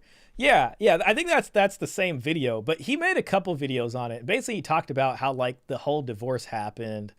And then there was another video where he actually tried to go to Japan to see his son, and it was bad. And he had another video where he talked about child support too, and he brought up the guideline. And I already knew it, you know, what his situation was. But yeah, it was just crazy to see it. That guy really went through some stuff. I know the channel and story. Got it. We'll watch a little bit more of this and look at the comments. So like, so not true, you know, about the way women think and the way women are. And I was like, man, how do you, like, I'm being surrounded. I felt for a while, I felt like I was kind of like surrounded by brainwashing, you know, propaganda. I remember, like, it reminded me when I went to Soviet Union. It really in did, 1989. And they had like propaganda playing on all the radios and TVs and in my hotel room and everything. And like, I felt like that with like the women brainwashing thing. You know, there was like everybody I talked to is like a government propaganda official. You know what I mean? You meet some guy and he'd be like, yeah, you should totally get married. You know, you should totally like settle down with one nice girl, you know? And then I'm thinking, fuck, all these wives just come and be total whores of me. Like, how could I settle down? Like they're not like trustworthy, you know, like they say they love the guy, but fuck, the next minute they're just riding on my dick, and I'm, oh, you know, God, this guy, man, basically fucking him in the ass, you know? Like, oh God, it just keeps going. They're just being complete whores of me, like. And then they go back to their husband like nothing happened. And so I was like, man, this doesn't make sense, you know? What the hell is going on? So, and how did this all happen? How did I get, you know, how did I get brainwashed by this whole thing? And I started watching movies. You know, I'd be watching a movie and I just couldn't watch it because the message of the movie would be so stupid. You know, sounds like probably like, you know, a typical, you know, Disney style romance. Or it'd be like some dorky guy who, he tries his best, and you know, the girl comes back to him, and that's the programming. She right loves there. him because he's a good guy, and she leaves the rich guy to go with the good guy. You know, that was the kind of like, that's the typical movie, right? Man, it's so true. But the guys that like this guy, his age growing up, like they got the craziest blasting of like propaganda from Hollywood. You know what I mean? And it was just not true. Is that they're always like trying to tell you some message, right? It's always like, you know, this is if you just hang in there, right? Just hang in there, you know, she'll be a good girl, you know, she'll come to her senses, you know, if you just act nice and be a nice guy, you know, don't worry, it's gonna be fine, you know, like women care about you, you know. And there was never any movies about like what I was experiencing, right? There was no like, there'd be movies about girls that were like basically sluts, like single girls, but there was never movies about married girls who, I feel like this guy could be like a woman's nightmare. Like, this is the guy, like, if, like, let's say, you know, one of these meanie women that slept with him, or whatever, like just say, whatever, you're a girl, you're not married, you're a woman, you end up with this guy, you sleep with this guy after a few dates, and then, like, you stumble across his channel and you hear, like, how he talks. That woman would probably get the biggest, like, ick of her life. You know what I mean? It's just like, it would be like if you're a guy and okay, you start going out with this girl, and then like you just kind of catch her and like she's just talking to her girlfriends about like how she's totally like manipulating you and using you to like buy things and for rides, and how like, you know, like, oh, he's just like some loser who just pays for things, whatever. You know what I mean? Like just something really hurtful like that.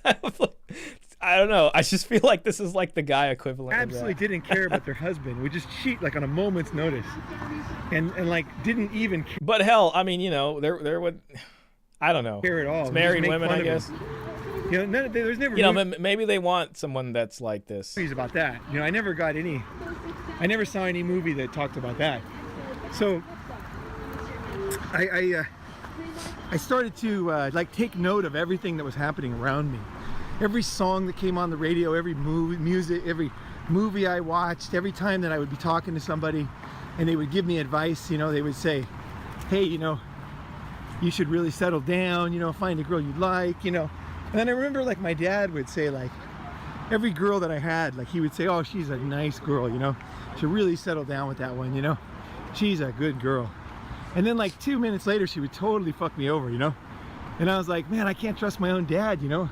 Oh yeah, that's the other side of, I mean, you know, if you're dealing with, listen, I don't got no damn advice to give, but if these are the same women that are cheating on their husband, then yeah, probably down the line, you know, you're gonna get screwed over too. You know what his I mean? Advice is not good with women, you know. I was like, geez, you know. And my dad, yeah, his dad came from a different time. It's probably like before no fault divorce was that big. Yo, Caesar, big shout out, man. Thank you. Woo! Thank you so much, sir. They're all the same when they get here. My wife was a Ukrainian village girl, but she met a few Russian women here that put her on game. Thankfully, I got full custody, but as you know, she abducted my son. Yeah. Oh man. Yeah. I you know, that's something I've seen, and I think a lot of guys kind of accept that now. I mean, back then, probably when you got married, it wasn't as well known, but yeah, after like a few years and once people start to become part of this society, it's, you know, it's just something about like, I don't know if the culture is the right way to put it, but I don't know. It's like with more power and more freedom, it's just the freedom thing, you know, like I've been thinking about the concept of like, you know, like free speech absolutists, you know what I mean? Like you see people arguing about like free speech absolutism, and I accept that, like, as an American, I think one of the values every single American can agree on is freedom. You know what I mean? That's what Americans love, freedom. We love freedom, you know. And if you don't like freedom, then you're un-American. But like I have sometimes a conflict in me when I think about the concept of like free speech absolutists. You know what I mean? And I think that a society can't believe in free speech absolutism and hold anything truly sacred at the same time. Because if something is sacred, but you can also defile it, you know, and speak about it in a way that doesn't respect what makes it sacred, then, you know, you have to choose free speech absolutism, and eventually whatever is sacred diminishes in power. You know what I mean? And it really only takes a subset of the society, of a minority of a society, to denigrate this sacred value enough to make it lose its power. In my opinion, that could be debated, you know? So I just feel like the deal is, if you come here and, you know, it's all about freedom, the things that you hold sacred, you know, it's like, it kind of loses its power a little bit. So it's like, if you want to live in a society where all the members of the society, there are things that are sacred and there are taboos and there are just things that shouldn't be violated, then some amount of freedom has to be sacrificed, you know, for that. But, you know, that's the deal we take living here.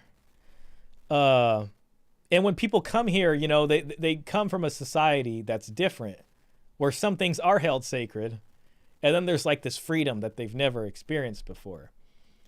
And it's like being in a candy store or something. And some people really just go off the rails, and there's this pressure, you know, like when people started, you know, people really didn't sleep with people out of wedlock. And then after birth control and stuff like that, there were a few men and women that were doing it, but it created this intense pressure on other women and men who are maybe trying to be good. But it just became harder for them, because it's like, you know, these other people doing the bad stuff were getting probably more of the attention and stuff like that, starting to become celebrated. And it just becomes this pressure. And also because of I mean, you know, I don't want to take accountability from her. You know, I'm surely she could have made the right decision, but that's just part of being here, you know. I only had one woman, you know, my mom, ever since he was a, you know, little kid. They got together when he was like 15 or something, you know. So I was like, I can't even trust my own dad, you know. Yeah, and then the dad came from a different time, you know. They were just look together. At my friends, you know, like my friends that were doing the right thing, my brother and stuff, and they were getting totally fucked, you know. Like kind of like around me was like pretty heartless bitches, really, you know, like what I was seeing around me. So it was like this thing where you're looking at the world and you think it's a certain way, but when you look around you at everybody who's, you know, near you, like real people, it's never like it is in the movie. I just want to hear about what Reed Pill is. Once we get past Reed Pill, we'll look at some of the comments. How about that? It's a movie, that? And there's like a girl who is like Rambo, right? She's a fighter and she beats up like 12 guys, you know, in the movie, right?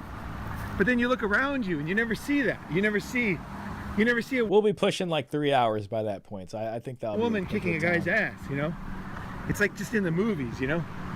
And so I started to notice the difference between what I was being fed by society and what I was seeing in my real life, in my real life. And that was not easy to do, you know, because I would look the most difficult for me was like even looking at my own mom, because, you know, when you look at female nature, you look at women, you got to start with the basics, right? Your mom, your sister, your friends, your girlfriends, you know, these ones that are around you, these are the ones you know the best. But your mom is the most difficult one, no doubt about it. She's like maybe some guys can't do their mom, you know, it's like not possible. And that's fine. That's fine. When I first read it, I thought you meant like in the sense of him wanting to get married, but you mean in the sense of him like sleeping with another married woman. It's almost like he takes pride in that, you know? You know, but yeah, I guess, you know, okay, whatever. You know, it's on them. They're making the decision, but still, you know, not the best situation to be involved in. You know what I mean? You don't have to see everything. You don't just have to start to red pill yourself.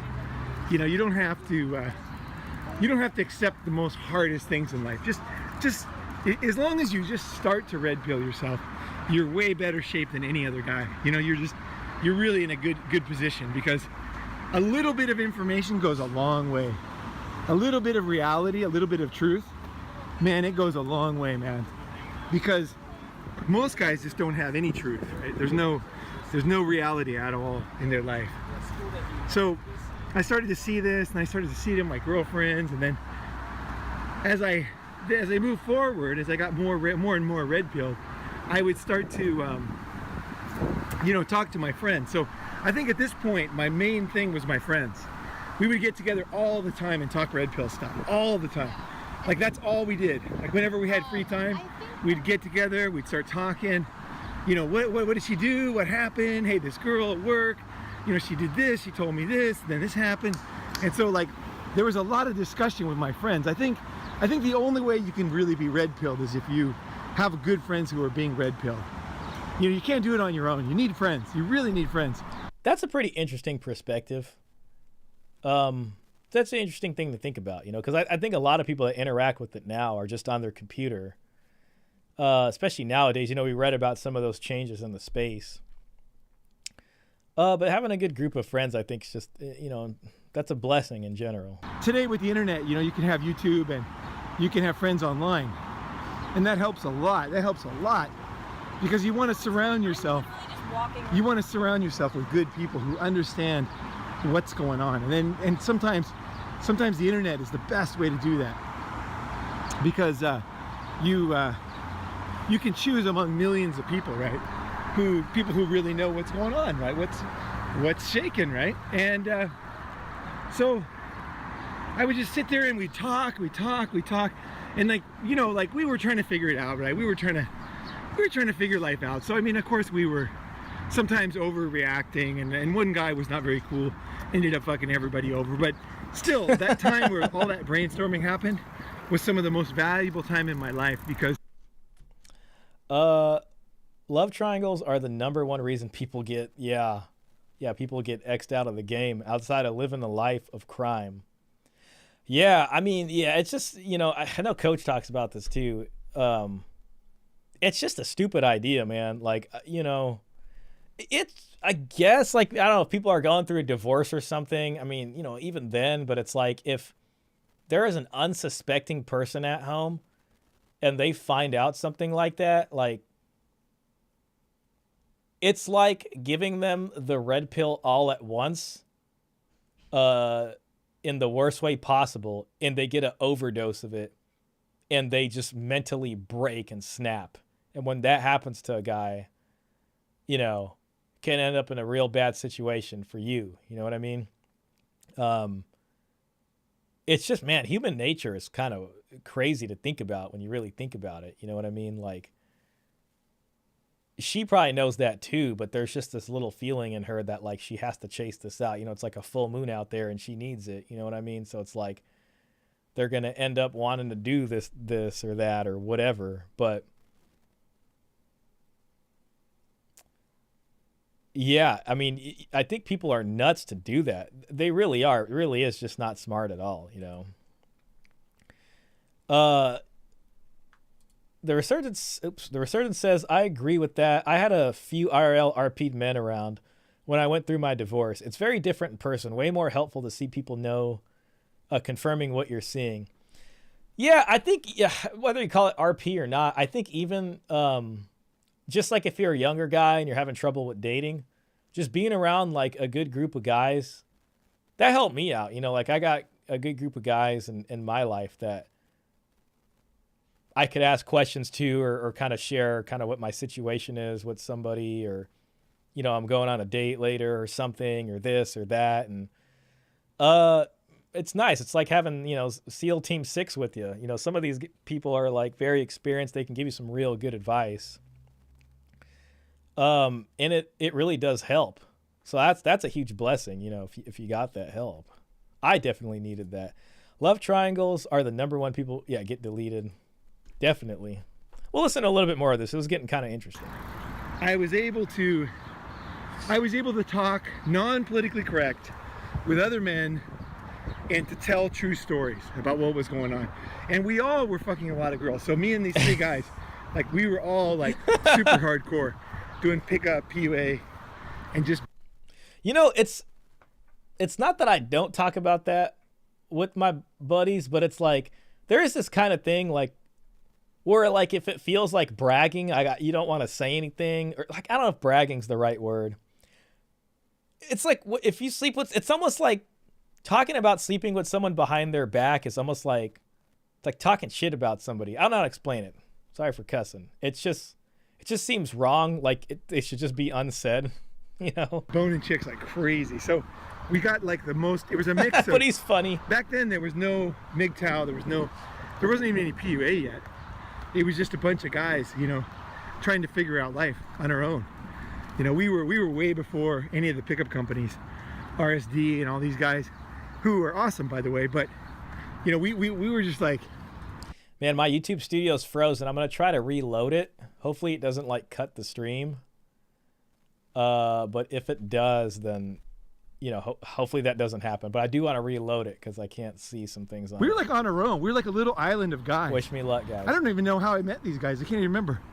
But basically, we just became these guys. We'd get together all the time, and we would just tell stories about things that we saw women did, this and that, and how women acted. And then we read the books, and we would like recite the books all the time. Like I must have read Predatory Female. I must have read it at least 50 times, like at least, if not a lot more. I mean, I read it all the time. Like I would just always be, it was almost like, you know, like a religious person has the Bible with all those bookmarks in it and everything, and underlines and, you know, threads and stuff in it. That's how I was with the Predatory Female and the Manipulated Man. I memorized every verse, you know, every verse and every word. You know, it's like this is like the gospel. You know, I felt like I really felt like this is all I had to hang on to. You know, there was nothing else. There was no other books I could read. You know, and you know, at the time, now there's a lot of books. Oh, there was another book we read. It was called Nice Guys Don't Get Laid. That was a book, and that was another book I read a lot. And it was like basically red pilling me and teaching me that life was not what I thought. And I was a nice guy. You know, I still am a nice guy. And so, you know, it's kind of like nice guys don't get laid. And I get laid all the time, you know. But I understood the meaning. The meaning is that it's not really about how nice you are. It's more like it's more like if you are red pilled, like a red pilled guy, inside is pretty hard, you know, and outside. Exactly. A gentleman doesn't kiss and tell. I agree with that. I think let's just look at comments for this, and then we'll call it soon. We're going in like 3 hours. Let's see what we got here. You know, I won't lie. I don't mind these videos. Like I could see myself listening to this like while I'm out on a walk. Telling the truth is a great way to lose friends. A considerable amount of attraction I had for women was based on the false idea that women love you for you who are not what and not what you provide them. Now that I've been shown the truth, what remaining attraction I have for women is nothing but a biological and chemically driven system that is devoid of anything spiritual. I strive to find anything inside a woman that would be well deserving or anything more than just a man. See, that's kind of like black pill territory for me. The red pill moment happened 2014 to 15 because of a breakup. That's a lot of people. Living with Western feminists for 3 months and moving out and losing my job because of female colleagues that collectivized against me. I found the MGTOW community, moved to Asia, and haven't looked back. Okay, so he's a passport, bro. One of your best ever. Many men's lives will be saved as a result of this video. Okay. Oh yeah, it's definitely black pill. For sure. I was talking to a younger friend about girls and told them about pickup. Sounds interesting. So we went out and started talking to girls. The next week we went to a party and this guy starts to tell everyone at the party that I was approaching strangers and basically trying to pick them up. Uh-oh, he's getting thrown under the bus. In a way, making fun of what I was doing. Meanwhile, every other day he asked me advice about girls. That's hecka funny. So now I don't reveal anything to him. After someone shows they are not on your side, you have to let them out of your inner circle. Everything good, Robert? I really like your outlook on life, man. I feel like we're kindred spirits. One of my... damn. All right, this is a commitment right here. One of my personal humbling moments was when I had a health crisis in grad school. My girlfriend started cheating. My parents got sick, and I basically lost a good chunk of progress I made in life. It really woke me up, and the most interesting part was that I was aware of the red pill thanks to a much earlier crisis of faith. that led me down the path of scientific inquiry, so it wasn't like I was oblivious to fundamental human nature and the role of biological reality and how things worked. But those few years really hammered home to me how ignorant we all are about the underlying reality that drives us and makes us who we are. Man, this guy wrote a whole essay. So we'll skip that. If you want a good book for red pilling, read The Rational Male. Okay. Got to hear different perspectives, though. The open mind is important. That's very true. That's very true. Glad you linked the books you read. I was red-pilled since my 20s. Oh, this was 2 months ago. Let's just say I live in a military town. A lot of military wives trick me into sleeping with them and then let me know they were married. Yeah, see, that happens, too. Anyways, I want to check these books out. Love books. I keep coming back to this video. My personal journey mirrors many of the things Ronin Man discusses here. Ronin's a cool name for this kind of thing. You know what I mean? It's just like, once you're a Ronin, you know, a samurai's liege lord is killed and they failed in defending him, they become a Ronin. And, you know, a lot of samurai ended up this way, especially when the change from like the old school samurai values gave way to, you know, essentially modernization and fighting with guns and things like that. You know what? When I was on the plane flying back from Turkey, I watched The Last Samurai for the first time. That was a pretty good movie. I can't believe I never watched it. It's a good movie. My personal journey mirrors many of the things Ronin Man discusses here. I really wish I'd heard that. I also watched a movie called Ronin with Robert De Niro and Jean Reno, ironically, on that same plane ride. I really wish I'd heard this when I was a younger man. Having said that, I'm not sure I would have been convinced back then because I was so indoctrinated into believing the boy meets girl, then they live happily ever after narrative. I think this is a thing that really convinced a lot of guys, because back then on the forum, a lot of older guys would say, oh, I wish I would have known this back then. I wish I would have known this back then. And I think that created a huge drive for the younger guys to really get into this stuff. Women just want the best dad for their kids. You know, you're probably right about that. It all started with the book Rich Dad, Poor Dad. Let's see. My first real red pill moment was when my best mate's old girl had an affair. Her partner of over 25 years was so effing loyal, used to cook, clean, gave her the kid she wanted house. I trusted that woman and thought really highly of her. Then after that, the whole family split up. Shit happens. That was the first time I really thought, F that. I'm not going to give a woman my whole life and then get fingered. I don't hate women. I just understand them now. Definitely take the high road, get away from bitterness, stay positive, and achieve your dreams. Like you said, you can't hate people for what they are at a biological level. It's just how it is. The whole biological conversation is interesting to me too, because it's like, yes, biologically, humans do a lot of things that, you know, it's like you can't get away with beating somebody up and saying, well, you know, biologically on some evolutionary level, my lizard brain acted up and I beat somebody up, right? Like, I think there's an argument to be made that the entirety of human civilization is about inverting our instincts into something that, or just requiring us to sort of put this initial stop on what our first instincts tell us to do in favor of some higher order, you know, conscious activities that lead to community and artwork and music and philosophical ideas and technology, right? So to be like, well, biologically, women are biologically like this. It's like, yeah, but the entirety of human civilization is about keeping some of those in check and kind of like transmuting those into something better to give us a kind of existence on this planet we otherwise would have never had. You know what I'm saying? If we were all just clubbing each other to death and, you know, just sleeping around or whatever, right? So it's like, yeah, biology, like, you know, people sometimes just rest on the biology a little too much. It's like, well, yeah, but we're human, you know what I mean? Yes, but, you know. Ronin is the most masculine legal name in existence. Yeah, that is a pretty cool name. The focus on biology allows them to discount agency. Yeah, that's a very succinct way of putting it. I agree with you on that, you know, and there's this whole thing in the space about like, you know, evolutionary biology and, well, you know, evolutionary biology and evolutionarily speaking, but it's like, yeah, but, you know, civilization was built on, you know, sort of enclosing some of those instincts kind of in like a farm-like manner, and spirituality maybe developing out of that. You know what I mean? It's like you kind of have this higher order spirituality because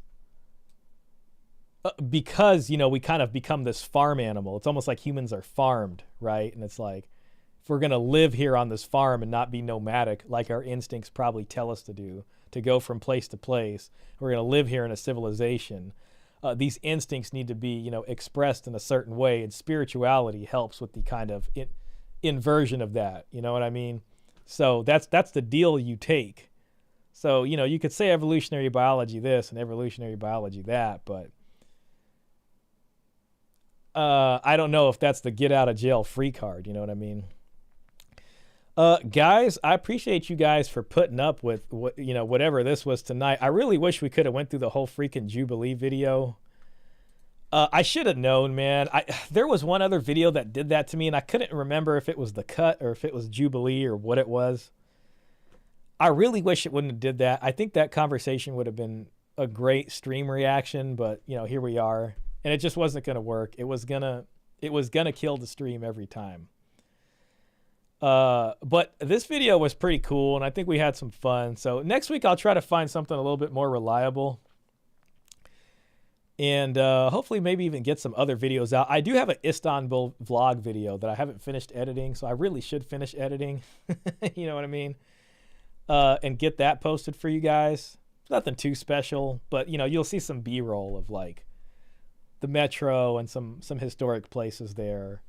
So that might be kind of cool if you're interested in that. But I do want to make other videos and stuff too that are not streaming. Sometimes I feel like streaming is the lazy way out instead of like editing and stuff like that. But changing my CPU in this bad boy, ideally Monday evening. And I kind of get annoyed with making videos because my Adobe Premiere, I just have some problems with it. And it's like every time I make a cut, I got to wait like 30 seconds for it to be good again. So hopefully this solves my issue. This was fun, even with the YouTube shenanigans. Thank you. I appreciate that. I'm glad it was. I appreciate everybody who was here. Appreciate all the donations too. I really, you know, it's hard-earned American money right there. So I will respect that. What was the reason YouTube wouldn't let you react to the videos? So certain videos, like, and I noticed this from YouTube Studio, when you go in and I think post a video, you can check a box that says if you will allow other people to react to your stuff.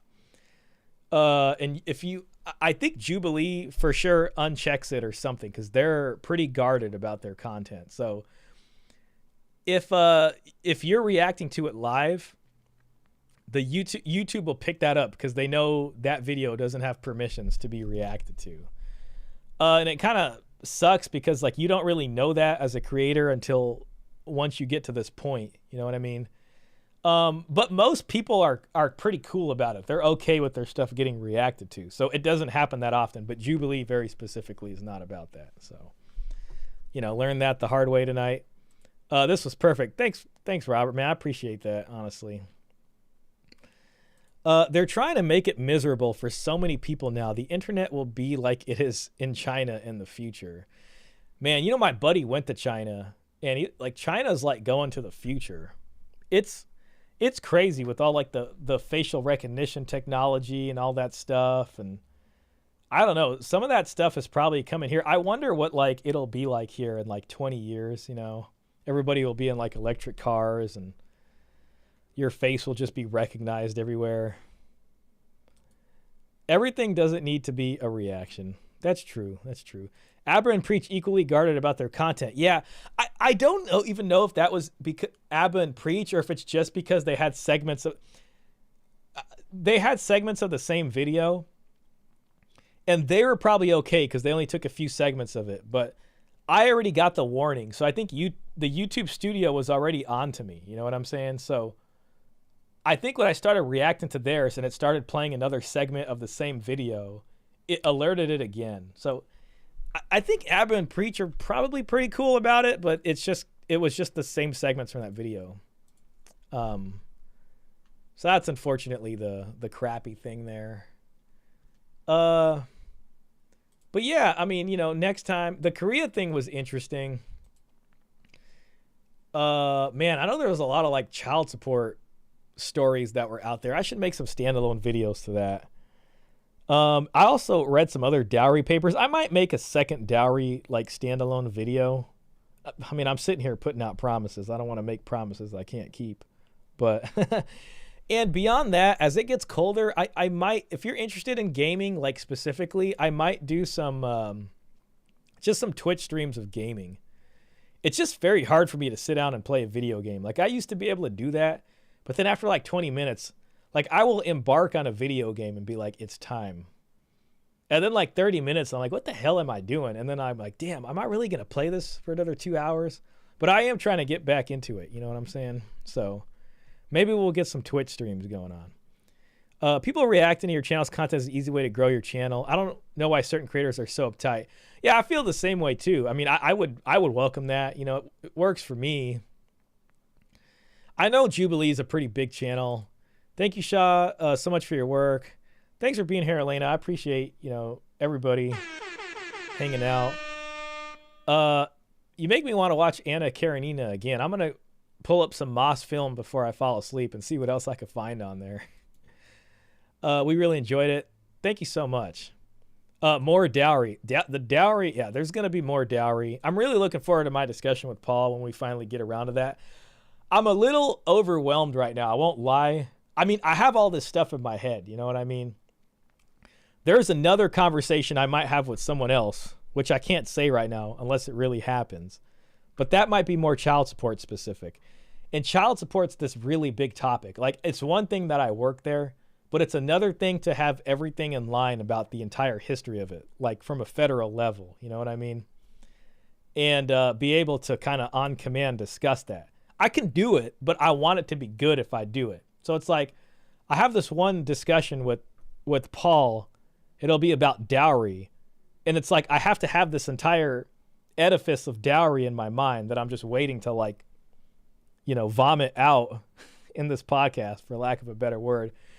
But then I also got to have this child support thing going on. And who knows, maybe the pressure of this will create a diamond as child support and dowry gets fused together in my mind for some new insights. So we'll see what happens. You know what I mean? Plutarch, we said hi. Oh, yes. Mr. Pitt asks Elena, please tell Plutarch we said hello. Yes, please. Klaus says, if you're pushing an agenda, you might not want to have somebody react against it. That's true. That Klaus always coming in here with like a very logical take, man. Honestly, that's probably what it is. Because they already came in there like with that one guy who like was completely undermining the whole thing. It was so stupid. You know what I mean? So that makes sense. Oh, I can send you a list of Russian movies worthy of watching. That would be awesome. I mean, no, don't go through the trouble. You know what I mean? Like putting it together. I mean, if you got a list that you can copy and paste, but I don't want you to go through trouble, you know. But I appreciate that. I remember like Tarkovsky's film. I forgot his first name, but he used to do like the sci-fi stuff. So there's a ton of content creators that make content yet are guarded as hell about other people reacting to that content. We are officially in the gulags already. Can't believe this is a thing. Yeah, it'll probably become more of a thing, you know. Honestly, you know, and like, I love reacting to stuff. I mean, this is fun. I get it, but we'll probably just have to find more creative ways of doing that, or just have original content, you know. The streams are really good for reacting. You know what I mean? Like, standalone videos are more vlog style, are easy to just talk about a topic. Child support would be very interesting to dive in with history and taxes. Yeah, you know, once you start looking at this stuff, you see how a lot of it threads together. Like child support threads in with welfare. And then you start to see how like abortion fits in with that. You know what I mean? And then like it starts fitting in with other things. You know what I mean? And you're just like, oh, you know, like this is interesting. And you see how like all these changes kind of have these cascading effects. It's a lot for one person to get their mind around, but you know, it's what I'd rather be doing on a Saturday night. Thank you, Mr. Pitt. Plutarch was watching you from the Resurgence. Awesome. I'm happy he was watching. Had a fun time with you guys. Good Lord. See if I'm missing any. I have a list. Don't worry. I'll send it I sent it out to my friends. Perfect. Thank you. Give me something good to watch. I want involvement in the child support discussion. Well, Robert, I mean, hey, yeah, I mean, you're always welcome here. You know what I mean? So Robert's got some stories. Robert actually has way more experience than me. You know, I wasn't trying to put you out there like that, but Robert was actually one of the people that taught me a lot of stuff. So it's always a blessing to have him in here. And Robert has seen some things. I'm sure of it, even way more than me. It's looking at it from multiple angles. It's a lot of work. Yeah, definitely. But anyways, yeah, shout out to that. We got Mr. Pitt as a moderator now, and he's soon to flex his muscles. If anybody comes in here and they're causing trouble, Mr. Pitt will be the attack dog that gets rid of them. So thank you, Mr. Pitt, for taking on that responsibility. No pressure. But this stream turned out better than expected. This was a ton of fun. Yeah, I appreciate that, man. I won't lie to you. Like, I had a little bit of like nervousness in me and anxiety, especially after like what happened last week. And I was like, man, I got to get back into it. I got to get back on the horse. So this was a nice reintroductory stream into this. Next week, I'll try to have it better planned out to avoid this issue. I tried to start it off sort of coach style with a little bit of a different story, just to get people warmed up and to give people more of a chance to kind of come in before the main selling point here. So I might do that again next week too. Voiceover Warrior just came in here. Shout out to Voiceover Warrior. I'm so sorry I'm into the stream, man, but it's always a pleasure to see you as well. We got to talk soon, man. I hope you're doing well. One of the reasons I would be making content is so others could react to it. Clowns and their agendas. Absolutely, I'm the same way. I mean, you know, I would love to see people reacting to it, you know. When Coach Greg Adams reacted to my discussion with Pearl, that was like a freaking dream come true, man. I couldn't believe it that was happening. Outlaws in the building. Heck yeah, man. Well, I'll see you guys later. I'm going to go get some food. And my cat's probably pretty pissed. And I'll go see what's going on with her.